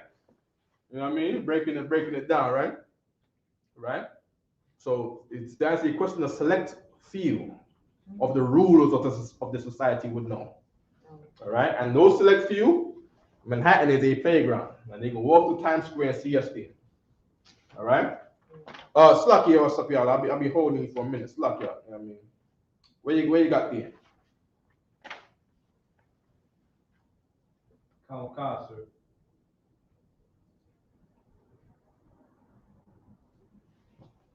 The book of Genesis, chapter 10, verse 5. By these were the isles of the Gentiles. By these were the isles of the Gentiles, right? Gentile again. Gentile again means heathen, right? But this is the heathen or stranger from a. Okay, I'm making out stranger, right? Gentile is another way of saying heathen, right? Right. Gentile is a people of another nation, right? So you could have Israelites that are Gentiles. Why? Because these Israelites, they're not from Jerusalem like us. They are Hebrew. They are Americans. They're Gentiles, right? Now the other nation, right? Let me take up heathen here and put nation here, right? Read up on again, Isupk. Khan. By these were the isles of the The Gentiles. isles of the Gentile, right? Isles of the nations, right? Nation in the Bible is race. So there's a race of people that are on these isles, right? One race of people that go to all these different isles. Keep reading. Divided in their land. Divided in their lands. So the Lord divided the earth among all the nations, right? And this particular race of people inherited these islands: Australia, New Zealand, Guam, Hawaii, Madagascar, all for Africa, right? The Andaman Islands, the one where the white people go and try to bring Christianity, and the cat, the Polynesian cat, threw a spear and killed the white man on the boat. Say they don't want, y'all know what I'm talking about. Yes. Yeah, that's these people right here. They're in the island, they don't want to be disturbed. All right? Madagascar too, them same people, it's on the island. Right? Guam, you got one that's down by South America, right? Off the coast. They were the one bringing, according to what the white man said, right? They were bringing potatoes to the South Americans, and the South Americans would greet them and trade with them, right? So South Americans, to an extent, had a dealing with these strangers, right? They would go to the other end of the earth and they'll become Eskimos, and now the Eskimos will meet the North American Indians, and then they'll trade with them. So they say, "Oh wow, strangers, greet them. They got trade." So the Native Americans now see the white man coming on the other side. They're like, "Wow, more strangers. Let's trade with him." But they don't know that that's the devil coming to slave you. These people right here are not the Polynesians. Polynesians don't slave nobody. That's not how the Lord made them. But these Europeans now, oh my goodness, you're talking about chains and whips and white Jesus coming to you. You know what I mean? My God, you talking about never speaking your language again. You talking about never knowing who you are anymore. You know, they got cartoons, and the cartoons, they get hypnotized and they be like, "Who am I? Who are you? That's you, Negro. That's you. Who am I? Who are you? I don't. Who am I? I'm a Moor. I'm from Africa. Egyptian. He's black. I'm Egyptian. I don't know who I am. That's us. Who am I? I'm a Christian. All people are saying that Jesus Christian, black Christian. I mean, we lost. We were called the lost 12 tribes, the lost tribes of Israel. That's who we are. Right?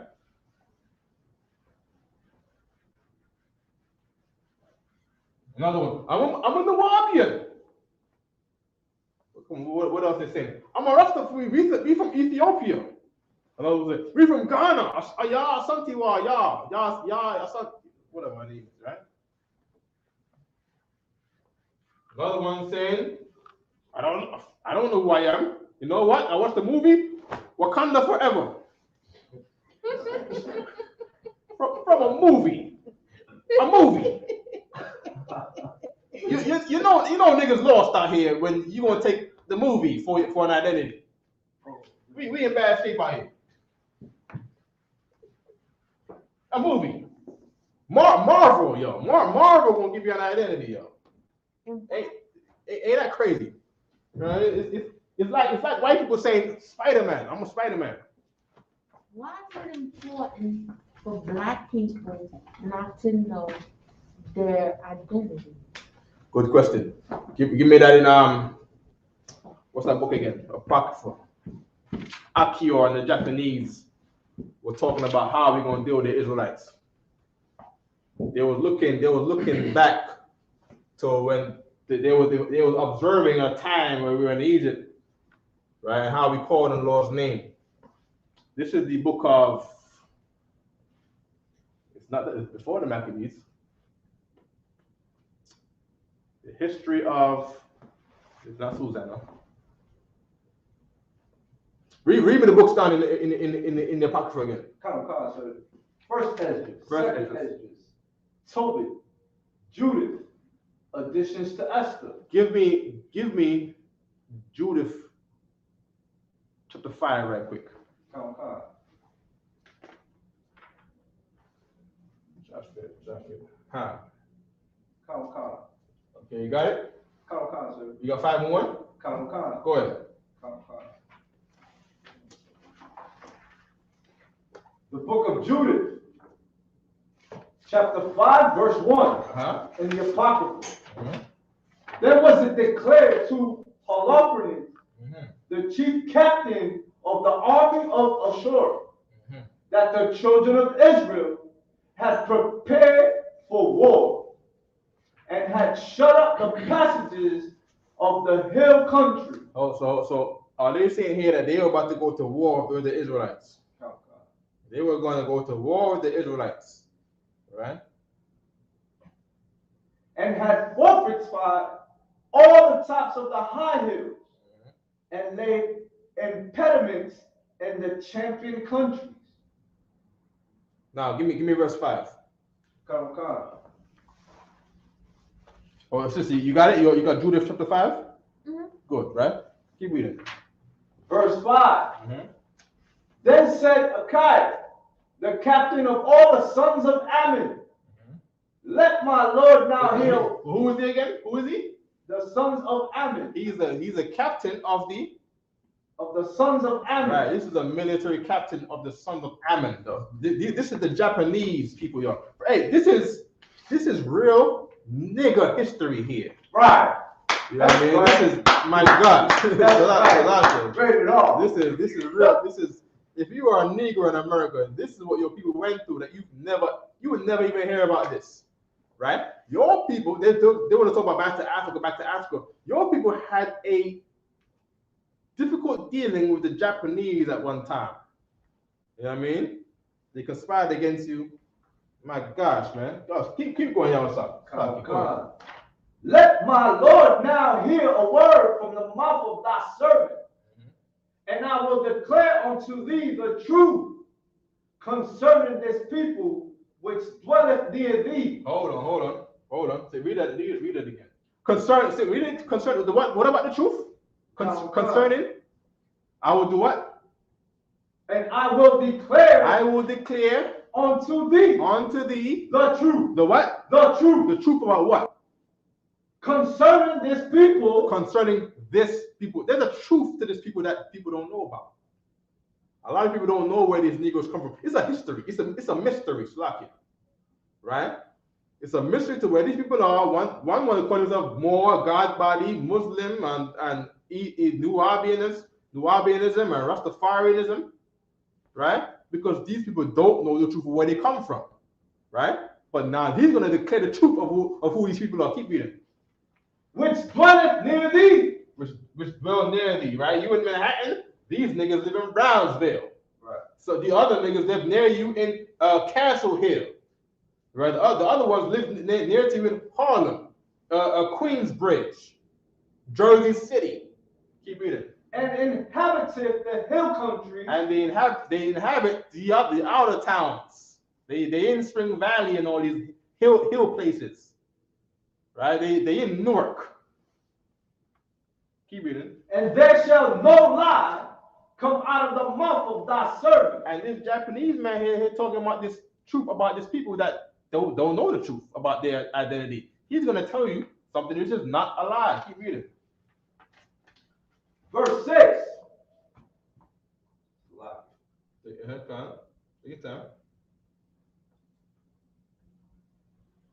This people are descended of the Chaldeans. These people are descendants of the Chaldeans, right? Meaning, not that they are the Chaldeans, but they come from the land of the Chaldeans, right? It's like saying, imagine we all go to the Middle East right now, or we go to somewhere right now. They're gonna say, yo, these people, right, these niggas and Tinas right here, these are people that descend from America. They come from over there, right? Keep reading. Verse 7. And they sojourned unto heretofore in Mesopotamia, because they would not follow the gods of their fathers. Hold on, read it again. Judah, chapter 5, verse 7. And they sojourned. And they journeyed. They ended up in this place here, like we ended up in America here. Keep reading. Heretofore in Mesopotamia, because they would not follow the gods of their fathers. We ended up in America because we did not follow the gods of our fathers. Right? We followed Christian gods. We followed African gods. We followed the Roman Catholic gods when we were in England. Right? We were made to worship these different. What's it called? What's the New Year's god again? Janus, Kronos. The mistletoe god, whoever he is. Right? We have a picture of the apple in Eve's mouth and all kind of stuff. When that is some god called Pomona, something like that, Pomona. Right? We saw the Christmas and the Easter and all that. Right? That ain't the God of Israel. God of Israel ain't wanted to do all that. That's some other gods he worshiping doing that. Whether you know or don't know. Right? But now because you turned from the God of your forefathers, now you're in America here. Keep reading. Which were in the land of Chaldea. Verse 8.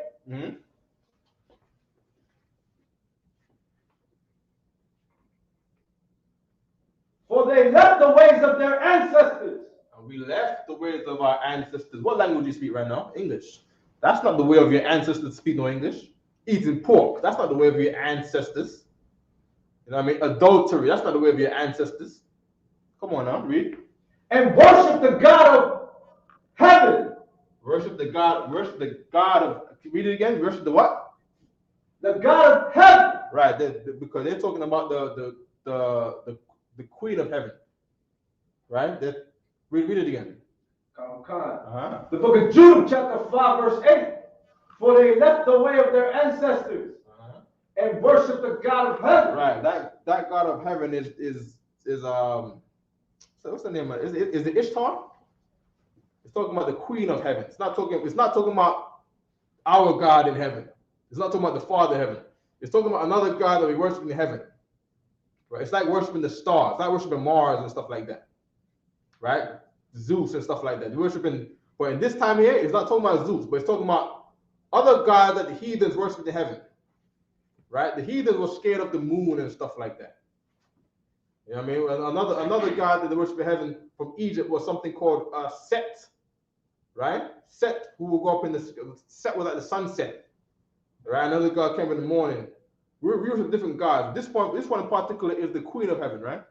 Let me see if I can get that precept for you right here. Right? Keep reading. The God whom they knew. So they cast them out from the face of their gods. And they fled into Mesopotamia and sojourned there many days. Okay. I got right here, right? I got Jeremiah 17:8. It said, the children gather wood and the fathers kindle the fire. The woman need dough to make cakes to the Queen of Heaven. All right? Jeremiah 44:17. But we will certainly do whatsoever thing goeth forth out of our own mouth to burn incense unto the Queen of Heaven. Because we worship in different gods of the sky, which is the heathen's gods, all right? All right? So we ain't lighting incense to our God no more. We lighting incense to another God of heaven. All right? Keep reading. Verse 9. Then their God commanded them to depart from the place where they sojourn. Right, and now God has said, yo, you gotta get out of this place. Right now, today, that don't mean get up on planes and make American Airlines rich. Right? It means you gotta leave this place too. You gotta get your mind out of this place, because the earth remains. Right? These heathens don't know what they're talking about. Right? The earth remains. You know what I mean? We can worship our God right here.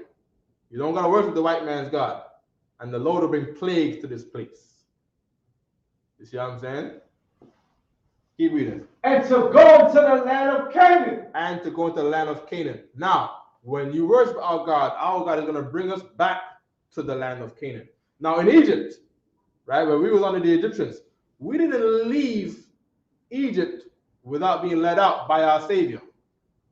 Right? It wasn't, oh, you know what, just all one by one, just head on out of Egypt to the land of Canaan. No.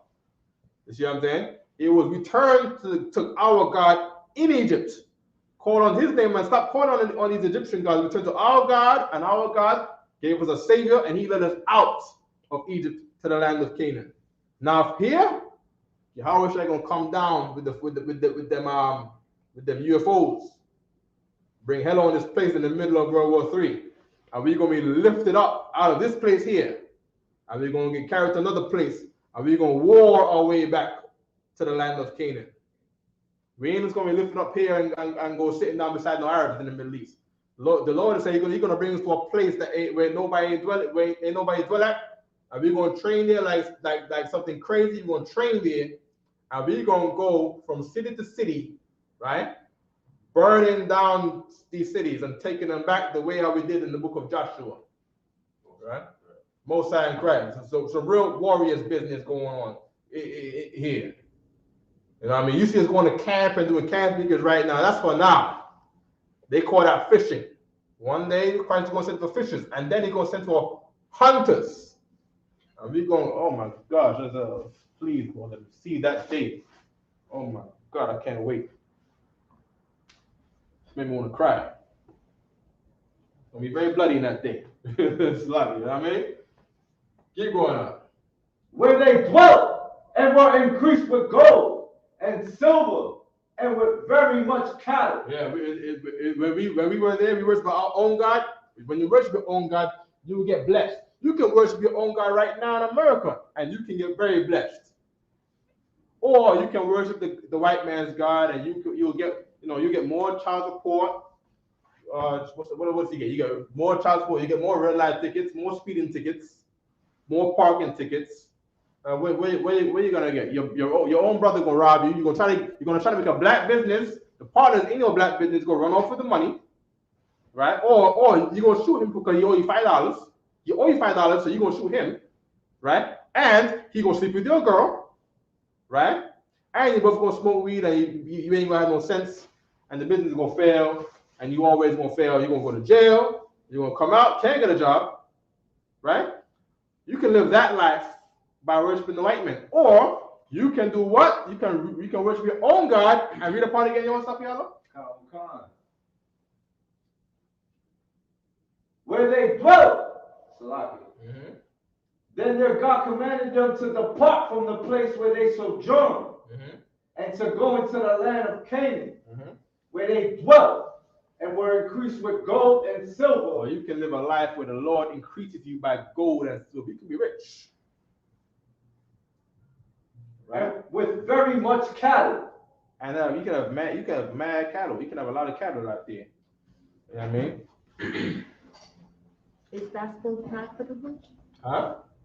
Is cattle still profitable? Cattle? Cows? Yeah. Yes. The white man making billions of cows right now. They call them cheeseburgers. They call them steak. They call them TGI Friday. Wow. They call them Applebee's. They call them the regular beef in your supermarket. They call it leather. Right? Leather. They call it couches. Right? And bed heads. So You can make a killing. They call them chairs. You can make a killing off of a cow. You know what I mean? Go ahead. Will it go back to sacrifice? Give me the scripture about a sacrifice of a contrite heart. No, we're not going back to sacrifice, right? Christ did away with that. Now, with sacrifices, that's not what the Lord wanted. When you go back to sacrifices, and the idea of sacrifices is that you sin.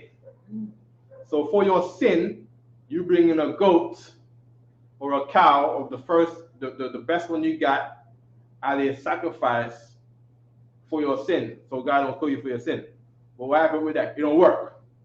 So if you prove something and don't work, that man is not your friend because you proved me it didn't work. He's a friend in his own occasion. Right? So you do what does work. Put the man to death, have these Israelites go to America, be slaves for 40 years, and they'll learn a lesson. And when they do learn a lesson, they'll come out and never sin no more. And then they'll be blessed. And then they'll have mad money and gold and cows. Right? So yeah, there ain't no more offering, sin offering.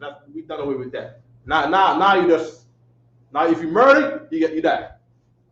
And that's what happened in the kingdom of Christ. You're a drug dealer, we're gonna hang on a pole right here. Right? This one right here, right here. We're gonna hang on this pole right here. Right? Drug addicts, hang on the pole right here. Right? You're gonna learn to fight some sin. Adulterer, but you're gonna walk around. He gonna sleep with my wife, and they both gonna be walking around happy. Come on, you're joking, right? So all the young girls think that they can cheat with their husband and get away. All these young brothers out here think that he sold drugs. If you don't do it, who else gonna do it? Ain't that what they say? If I don't sell the coke, someone else gonna. I might as well just do it. Nah, you gonna look at him. You gonna be him. If he don't do it, if he don't get hanged by for selling coke, you gonna get hanged for selling coke.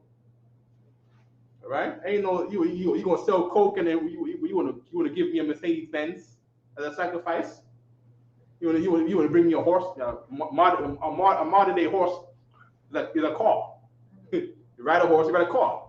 He gonna bring me a modern day donkey or modern day cow which does work in the field. He gonna bring me a tractor and say, "Oh, here's my sacrifice. I'm sorry for selling all this coke in Harlem. Man. Hold this tractor here. You know what I mean? The keys right here, my nigga. You know, hold that right here, man. You know what I mean? No, man. You're gonna die, Negro. We're gonna put you and the tractor in a big hole in the ground. So everybody learn to not do that no more. You know what I mean? My God, so you because you can give me a tractor now. My auntie gonna be a crackhead. And I can't invite my auntie no more to the house because she's gonna steal all my stuff and be a thief. And everybody gonna see her stealing and say, "Oh well, she's stealing. I could steal too." No, we just put them in the ground, man. We put them all in the ground. Put that the homosexual, the drug dealer, the birthday dude, put them all in the ground, right? So nobody steals no more. Nobody's selfish and think about themselves. All right. One last question. Mm-hmm. Is that when? Hold on, yes, hold on one second, all right? Is that when Jacob takes over again? Yes, Jacob takes over by Christ. Mm-hmm. Christ is a Jacobite. Christ is a son of, he's an Israelite. Right? He's the king of Israelites. Right. So he's the one who's bringing the nation back to rule the earth again. Right. And we're going to be ruling under Christ. See how America can kill you under President Trump and Biden? Mm-hmm. and get away with it, and go to court and get not guilty, or guilty and go to club fair and they come out on witness protection or whatever, 2 years, mm-hmm. right? Yeah, but they rule the world like that, and white people rule over you through their rulers. Now our ruler is Christ. We're gonna rule through Christ. The Israelites gonna come again. Jacob gonna rule again through Christ. All right? God, yo, what's up, y'all? Oh, God. Oh, go ahead. Psalms chapter 51, verse 17. Mm-hmm. The sacrifices of a broken spirit. This is the sacrifice that's going to happen in Christ's kingdom. And right now. What's the sacrifice, y'all? Sapialo? Read it again. Psalms chapter 51, verse 17. The sacrifices of God. Mm-hmm. This is the sacrifices of God, your sister, right? Are a broken spirit. The sacrifices of God is a broken spirit. Meaning you tired of seeing your people go through so much hell in America. Keep reading. A broken and a contrite heart. Meaning you have to curb your mind. Your mind. You have to be like a horse. You know a broken horse. There's a wild horse, and then there's a broken horse. A wild horse, do whatever you want. You say you want to smoke weed, you smoke weed. You want to buy some prostitutes, you buy some prostitutes. You want to sleep with that person, you sleep with that person. But a broken horse is a trained horse. He says, I want to smoke weed, but no. Right? I want to smoke cigarettes. No. Fight it. I want to go buy this prostitute. No. Sacrifice your mind. Right? That's the sacrifice of Christ. That is the challenge in here. You know what I mean? My God, you know how much people fail this challenge? Look how much people in the room right now. Right? This school, one time, this school was like 1,000 brothers in here. Right? But that sacrifice right there, that ain't easy. You know what I mean? Brother, you just talk about this 2/3 and this 2/3 stuff, and you know the 2/3 gonna die, and you know, for those who don't want to stop sinning, there's gonna be the 2/3. The brothers that said that are now the 2/3. They're not here no more. You know what I mean? Real talk. Right? So it's saying here that Kawash is from a foreign origin. All right. Okay. One of them is saying here, Kawash is from the word fat or plump, meaning they're wealthy. Right? Ethiopians had some wealth over there. Right? Coming from the word kasab.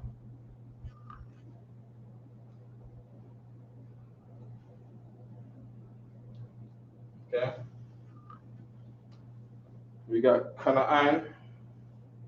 Is there anything else you had there, Yam Sapiala? Yeah, we still gotta do that Judas, right? Oh God, thou wilt not despise. Verse 18. Do good in thy good pleasure unto Zion. Built thou the walls of Jerusalem.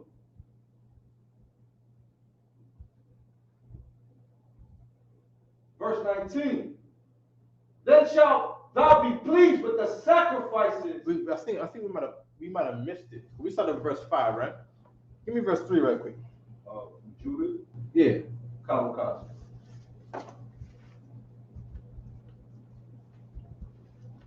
Okay.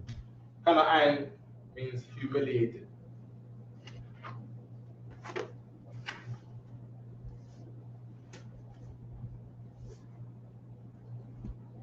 We know that kind of humiliated meaning Ham. Everybody know the story with Ham, right?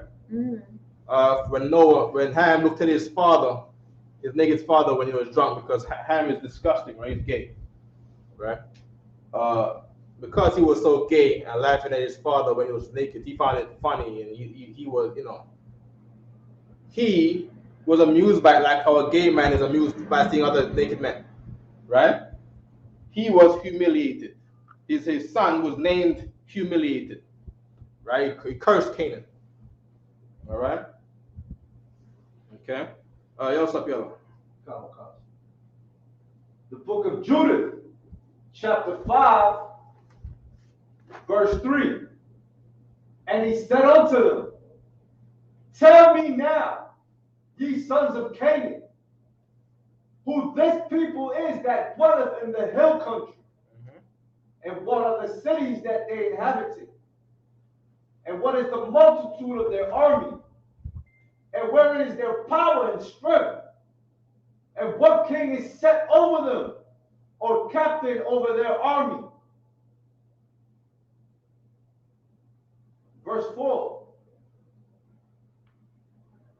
And why have they determined not to come and meet me more than all the inhabitants of the west?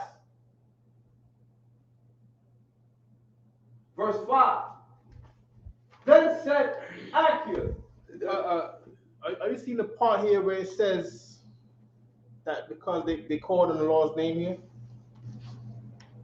You see that around here anywhere?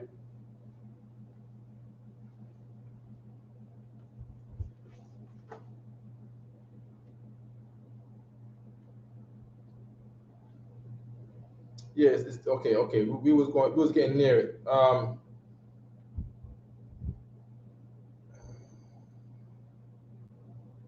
Give me verse 17.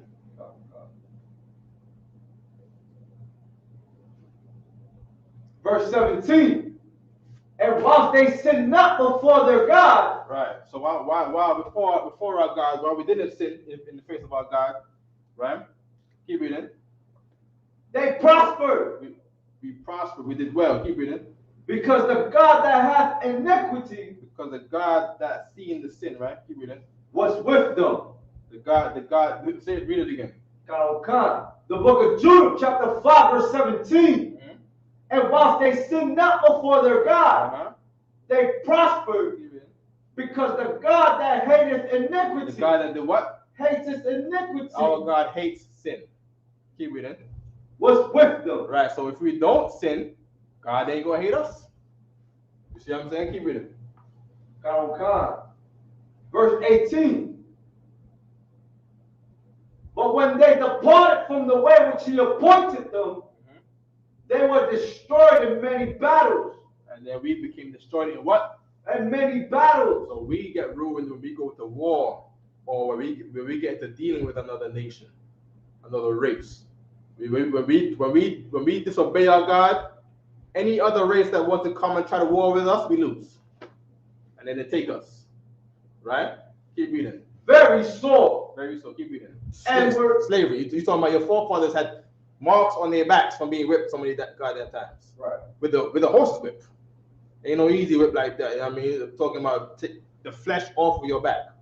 Keep reading. And were led captives into a land that was not theirs. We were led captives to a land that's not ours. America is not our land. Keep reading. And the temple of their God was cast to the ground. And now, where is the temple of your God? You don't even know. Keep reading. And their cities were taken by the enemy. And now our cities, right, is had by a Jewish man. A Jewish man rules your cities. Arabs have your cities. People want to go, oh, that's my Ishmael. Ishmael is no, not Ishmael. Ishmael, right? Ishmael is Isaac's brother. That's brother Ishmael. Ishmael is not your brother. All right, read the part again.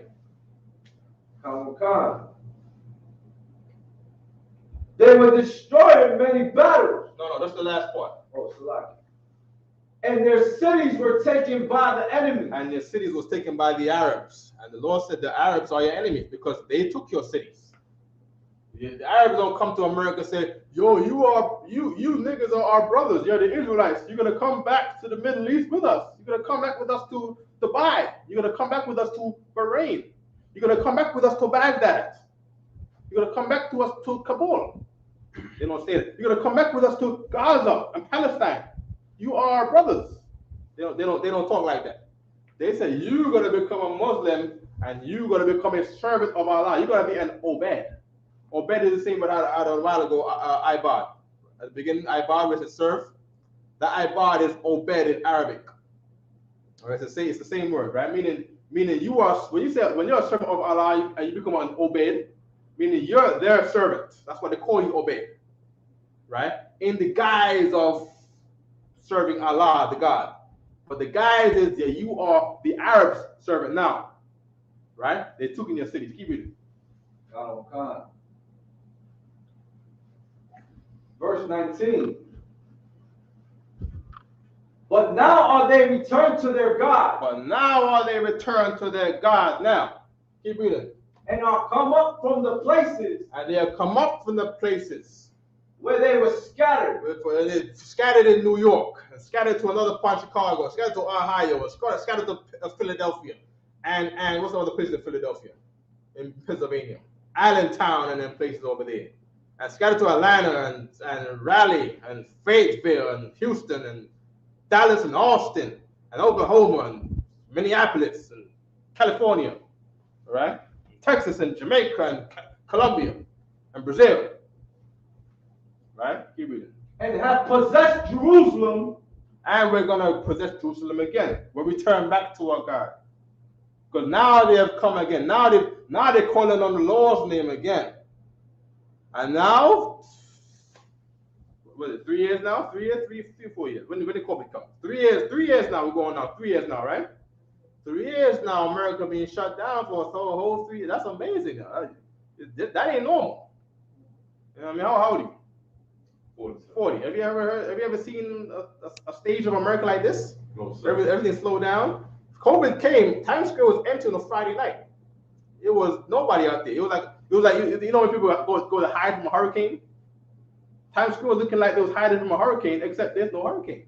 If you look, it's nothing. They just disappeared because the God of Israel is back on the Israelite side again. You see what I'm saying? Okay, we can't find the name. We can't. It doesn't provide us a put name. All right, or what the name means. All right. We got Kawash coming from Kasha, which is rooted in Kasa, which means fat or wealthy. Right. The Queen Sheba or that slut's name is, right. She went to King David and offered a lot of spices and stuff because they had stuff in their country. They got gold in their country. You see what I'm saying? It was a place that bordered the Garden of Eden. It was a place that one of the rivers encompassed Ethiopia. So meaning it goes around Ethiopia, right? Meaning the Garden of Eden was on the opposite side of Ethiopia, right? And over there was known to be gold over there, so they were wealthy, right? So that's their name, Kawash, meaning wealthy or fatty, right? Canaan, we got that. Canaan is from the word kanai, humiliated, right? The word kanai means to humble or bring low. Right, I believe one of them figures like groups. They got a, you know what I'm talking about? They got a what's the name again? It's Kanagaba or Kanagaba or something like that, right? Kal Kanai. Huh? Kal Kanai. Kal Kanai? Yeah. Kal Kanai? What? Kal Kanai. Oh, she's talking about the clothing brand. Hey, who knows what that brand is? But I'm talking about one of the brothers from the figures like groups. I believe the brother from the Fake like who used to pick about name is Kanagaba, right? So that's probably humble warrior. They're trying to say, right? Well, that's the root word for Canaan, right? Humiliated. All right, good. Mizraim is Matazariah. Matazariah is the word for bondage or slavery, right? The Mizraimites are the Egyptians, right? Mizraim is the Egyptians, right? Canaan is the South Africans today, Nelson Mandela's people. Right. Also, before they were moved to South Africa, they was in the north, up around the area called Tunisia, where the Romans chased them out of our land because the Romans came to enslave us, right, and bring us to the Greek and Roman islands, and Rome, where we gonna read about Thessaloniki and Galatia now in the Bible, right? But their beef wasn't with these Canaanites, so the Canaanites just moved them to another part of Africa, where they gave birth to what's that guy's name again? Rode the elephants to the Alps. They tried Hannibal. There you go, Hannibal, who was a Canaanite, right? He was not our people. He's not an Israelite. Don't love him. He's not. All black people is not kinfolk. All skin folk is not kinfolk. All right. Right. Hannibal was a Canaanite. He was not our people, right? Good. Cush is the Ethiopians. Haile Selassie's people. They're not Israelites. They're not Judites. There ain't no king of Judah coming from Cush. The king of Judah is coming from Judites. All right? Cush is their own people, right? From the Ethiopian people, the people from Eritrea and that side over there with Sudan and some of them, right? Over there, right? Put now is the people that were the Moors. Right? They were your North African skin that was so dry. Ashy, I'm talking about ashy, scaly black skin up in North Africa, right? The North Africans, they were the Moors. The Moors itself means black, meaning it was an alliance between three races of black people, right? Which were the Puttites, the Israelites, and the black Ishmaelites, right? And they wrote together as an alliance called the Moors. And in the Moors, you niggas was the losers. right? Because these were rolling under the Mohammedans. You set the subject to their language and their religion. The Arabs were the winners there, and when they were ready, them same Moors had you in their Moor army. They heard people wanted you for money. They sold your black ass in the hat, wearing the monkey cap in the Americas, talking about you Moors. All right, had some of the brothers drive the ship to the Americas, and then sooner or later they just dragged your sailing ass off the ship and made you a slave and called you Toby. All right, talking about you some Moor. You was a slave being in a Moor. All right. Okay. I know we're mad up on the time. Go on there, Tony. In Exodus 21, I'm paraphrasing when the Most High said, "I'm bringing you out of the land of Egypt, the house of bondage." When he says the land of Egypt, does that literally mean the house of bondage, or is it the people who were there that's considered the house of bondage? Say it again. Exodus 20:1, I believe. Get Exodus 20:1. Also, give me the you gonna get Exodus 20:1. You get Exodus 21. You get me the one about the revelations, spiritual Egypt. The book of Exodus, chapter 20, verse 1. Mm-hmm. I I know we're up at the time, right? If anybody gotta go, say just let me know, or I will let you out, all right? Yeah, I gotta go. Okay, no switches. Slack you, sir. Go ahead. The book of Exodus, chapter 20, verse 1. And the Most High spake all these words, saying, verse 2, I am the Lord thy God, which have brought thee out of the land of Egypt, out of the house of bondage. Meaning you can't leave America without God. You see what I'm saying? I'm the guy that brought you out of the land of Egypt, out of the land of bondage. Now, what are you reading right here? This is Exodus what? Exodus 21, sir. 20:1, right? So they saying that when you read this in the Hebrew, right? It doesn't say it twice. I believe it says it once, right? I'm gonna get it right here on the You got a scripture for me? Go ahead, read it for me. The book of Revelation, chapter 11, verse 8. And their dead bodies shall lie in the street of the great city, which spiritually is called Sodom and Egypt. Now, America is spiritually Sodom. America is spiritually Egypt, because we're bondagemen here. We was in chains here. We have 40 years like we was in Egypt. The same thing. Remember we talked about the Freemasons a while ago, how they wanted to rebuild Egypt, enslaving these 12 tribes here so they can have the superpower Egypt again. But we can't get out of. No matter what you do, you become a Black Panther, they're gonna bury you under the ground. You're gonna be alive and grow dreads, and your family don't even know where you are no more. That's what you're gonna be in here, trying to get free from slavery here. All right. Now here's the scripture here, right? In the Hebrew, right? Anakia, mean I am, Yahweh, Allah, Yaka, your God, Ashar, who? Hawa Taza'ah, Yaka, Taza'ah, Yataza'ah means out or brought out, right? Brought you, right? Ma, Aratazah, Ma is of or from, Aratazah's land, from land, right? Matazarium, Egypt. Matazarium, we got it right here, right? Matazarium, that's the name for Egypt. Go ahead, sis. Right? Matazarium is a name for Egypt, the Mizraimites. So a lot of times you'll see they talk about Egypt, they'll talk about the land of Mizraim, right? Or they'll say the land of Ham, which is pronounced Kam. Sometimes in some books they pronounce it Kam. Sometimes they'll say Kamites, or sometimes they'll say Kemites, right? And this became, you ever heard of people talk about Kemet? Kemet is just niggas from America that don't know, they just hear the word. You have some brothers that don't read. So they'll go to a lecture and they'll hear someone talk about a Kemet, and then do not reading or just hearing brothers' words to mouth, doing all that God body, teaching in the street stuff, is Kemet. Kemet is Kemite. And there's no such thing as Kemet. There's no place called Kemet. It's Kemite referring to these Mizraimites. right? So the country of Ham was Mizraim. Country of Ham is Mizraim, and Mizraim is where? Egypt. Give me my hand. That's very good.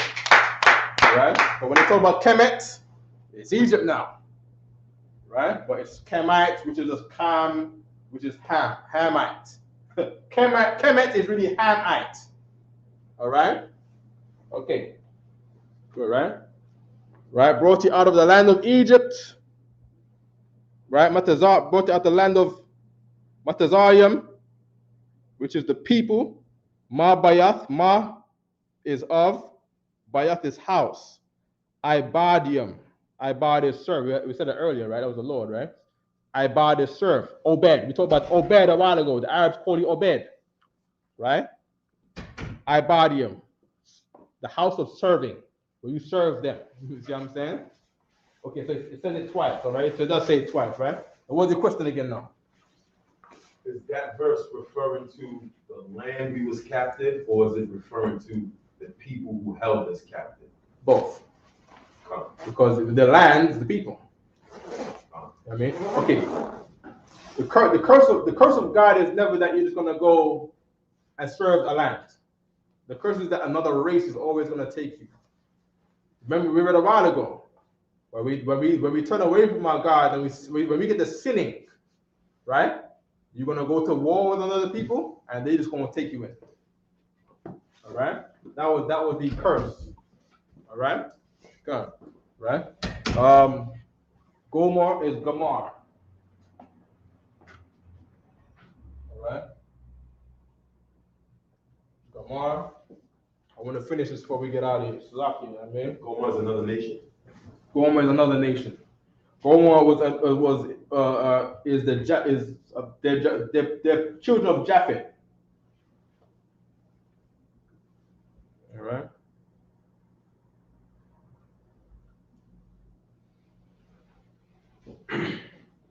Okay. We're gonna question the line your stuff, right? Lodge. Go ahead.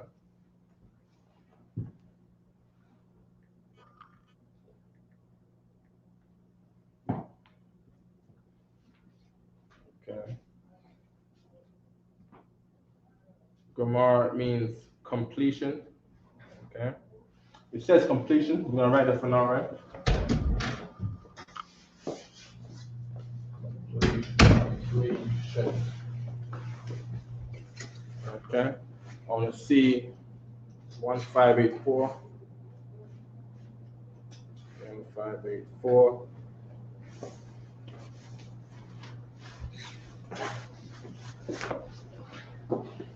All right, sis. Adrian, shalom, all right? Shalom. How's your mouth about your mission?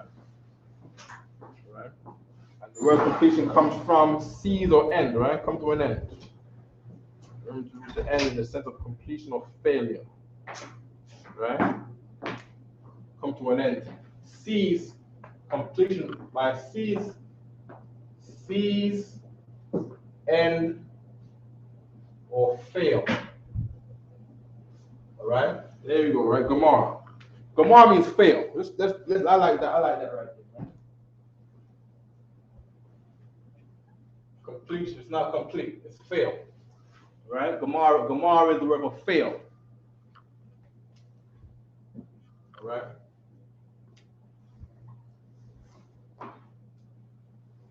Okay. What's the next nation here?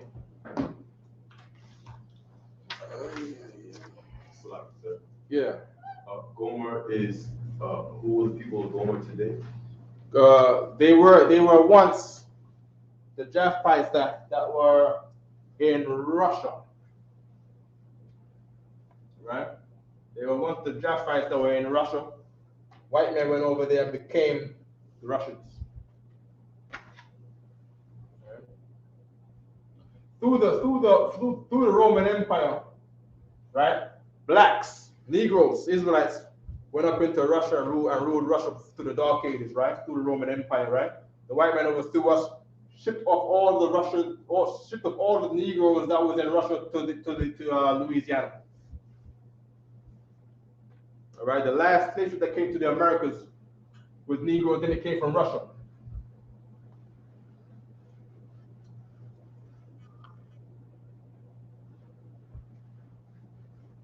Right? So now the prophecy is about the white man in Russia. Putin and them, right? Putin. Right? Beside Gomer, you got Magog, right? Oh, slack it. No, slack it. That's wrong. Gomer is France. Gomer was the Japhites that was in France.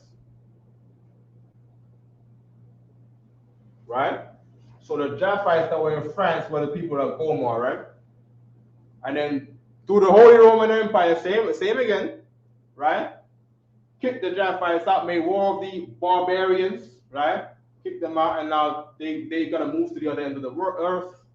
They tried to move out, go into the more inland to their brothers, and they were also in the chase. They tried to go near the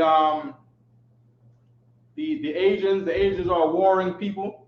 They don't like nobody, right? They gotta find themselves on some island somewhere, low in numbers, all right? Mm-hmm. Gog is Russia, right? Gog is Russia, right? You got Gog and Magog, right? You got Gog and Magog.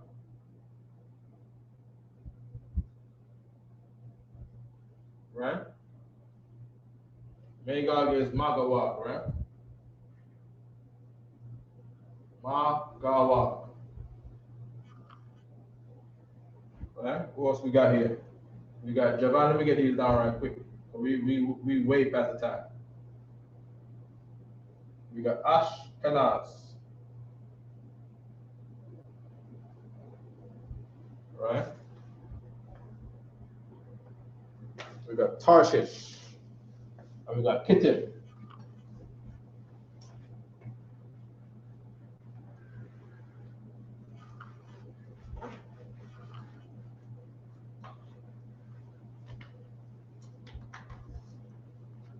Ashkenaz. We got Tarshish.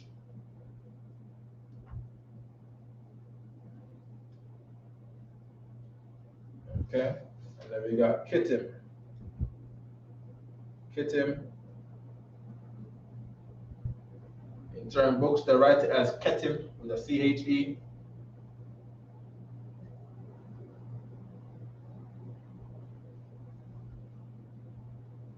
Okay. Gog is Russia. Right? Magog is the countries under Russia, the small countries under all of your stands. Uzbekistan, Turkmenistan, Turkmenistan, you know, right? I think Georgia, right? Japan is Greece, right? Ashkenaz is a people that was near Poland and Germany, right? That's who the we call them again, the fake Jew took over their land, right? Became the Khazarians and stuff like that, right? Tarshish is Spain. I don't want to put Germany here because Germany was known as Teman. All right, they might be, but I don't know, so I can't say. Spain, Kittim, I believe Kittim might have been Italy. Don't quote me on that. Yes, it is Italy.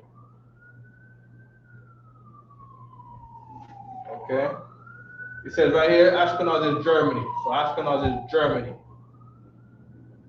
The wise men out of Teman. All right.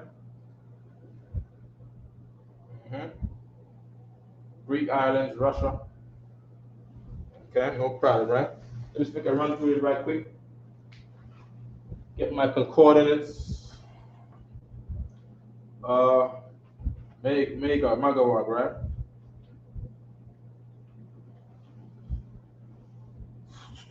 (4031). Magawag, also known as a barbarous northern. 1463. 1463.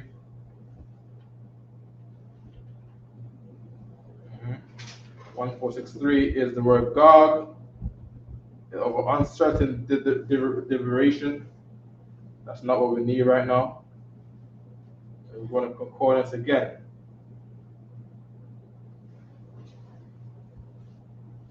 Okay. Top of an altar, roof. Right? God means roof. Right? In other words, northern. Right? Right? May God get us saying of that. May God get us the mind is off. Right? Of or from, all right? So they might be the same people. Right? Because on the book of the nations, they're the same, all right? Okay. Javan, let me see Javan right quick. Yo, what's up, y'all? You sleeping in the morning? Slack you. I'm gonna bring you home, all right?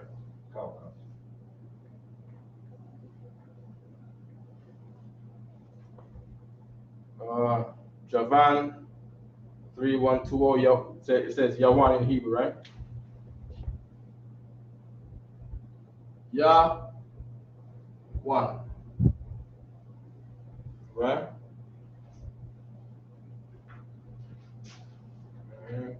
From 3196.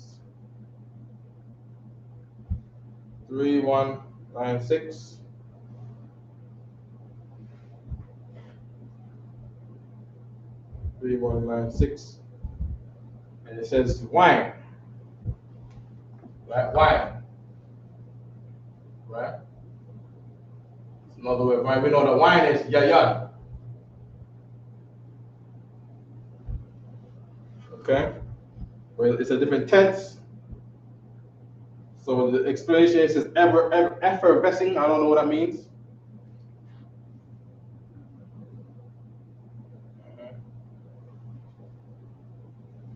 Probably from the same effervescing, that is hot or active. Right? Wine. So in other words, also, so it's not like the same just a little bit drunk. All right? Effervescing. Effervescing. According to Merriam-Webster, definition of effervesce, intransitive verb, 1. To bubble, hiss, and foam as gas escapes. Okay. 2. To show liveliness or exhilaration. Okay. So more like the bubbling of wine, right? To ferment, right? It's not drunk. It's ferment. It's like fermenting, right?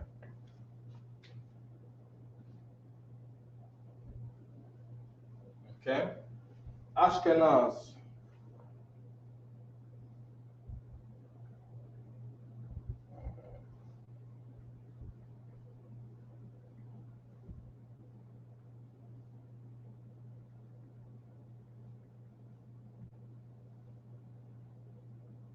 Okay, 813. Ashkenaz. Ashkenaz.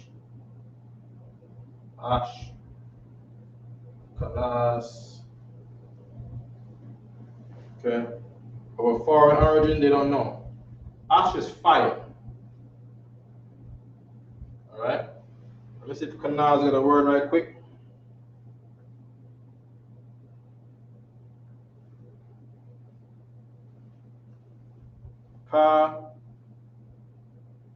Kanaz. Abagadaha. What? So, no, I don't see no Kanaz here. Kanaz. Nope, that's not it. Unknown origin. Okay. Tarshish.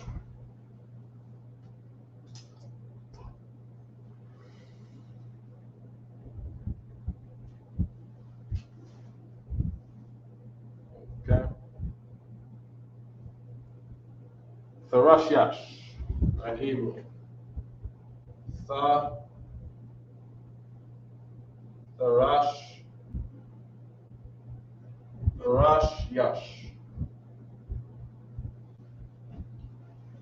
Right. Probably the same as 8658 as a region of the stone or reverse. right? 8658. 8658. It says Beryl. Beryl is the Rashiash. Right? Perhaps the topaz. Right? Fourth row. A beryl, an onyx, and a jasper. But that can't be topaz because topaz is after sardius. Right? So it says beryl. Right? Beryl. This is a gemstone he's talking about. Right? It's probably emeralds.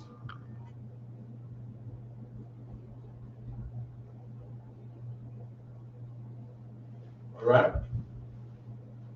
Kitten.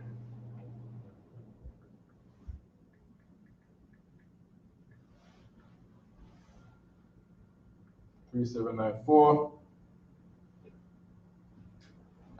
Katya, right? So it says here, Katya, right? From an unused name denoting Cyprus, because Cyprus is one of the Greek islands. Only in the plural, a Hittite or Cypriot, trying to say Cyprus, people from Cyprus, right? Cypriot or Cypriot.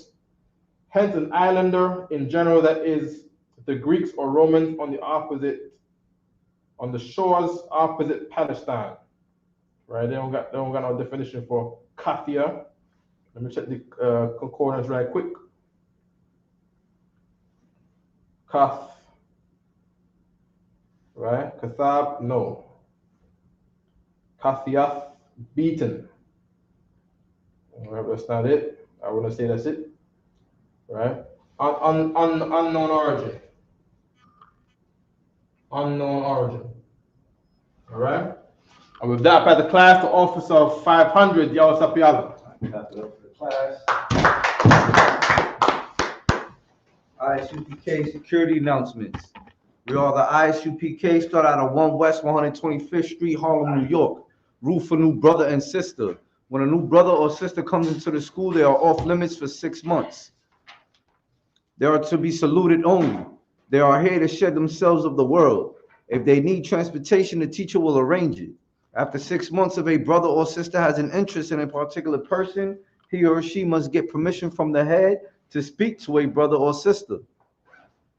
There is another 6 months in which the brother and sister will court each other. After 6 months, after this 6 month period, the brother and sister will get permission from the head to marry. Tithes, my Ishra, which means 10th in the Hebrew, found in the book of Numbers, chapter 18, verse 21, and the book of Malachi, chapter 3, verse 8 through 10. 10% of every penny of any increase the Lord gives you, give to the Treasury Department or teacher. Priest fund, free will offering for the priest, not mandatory. Whatsoever amount you would like. Upcoming holy convocations. The next is the Feast of Purim in February. February 28th. I believe it's the 1st or 15th or something like that. Slovakia. That's good. Check. Don't worry about it right now, right? Come on. If anyone wants to be a trooper in the school, start wearing all black, blue shirt, pants, headband, scarves. And with that, men of Israel, we say a majim, which means to stand. Men of Israel, we're going to give one courtesy salute. Amajim Shabbat, Amajim Barak, Yahweh Shem Yahshua. So I'll turn to the camera. Salaki. No, we good. That's good. All right, that's it? No. No sisters? No. All right, So in the Salaki. room right now, right? Shalom. Israel.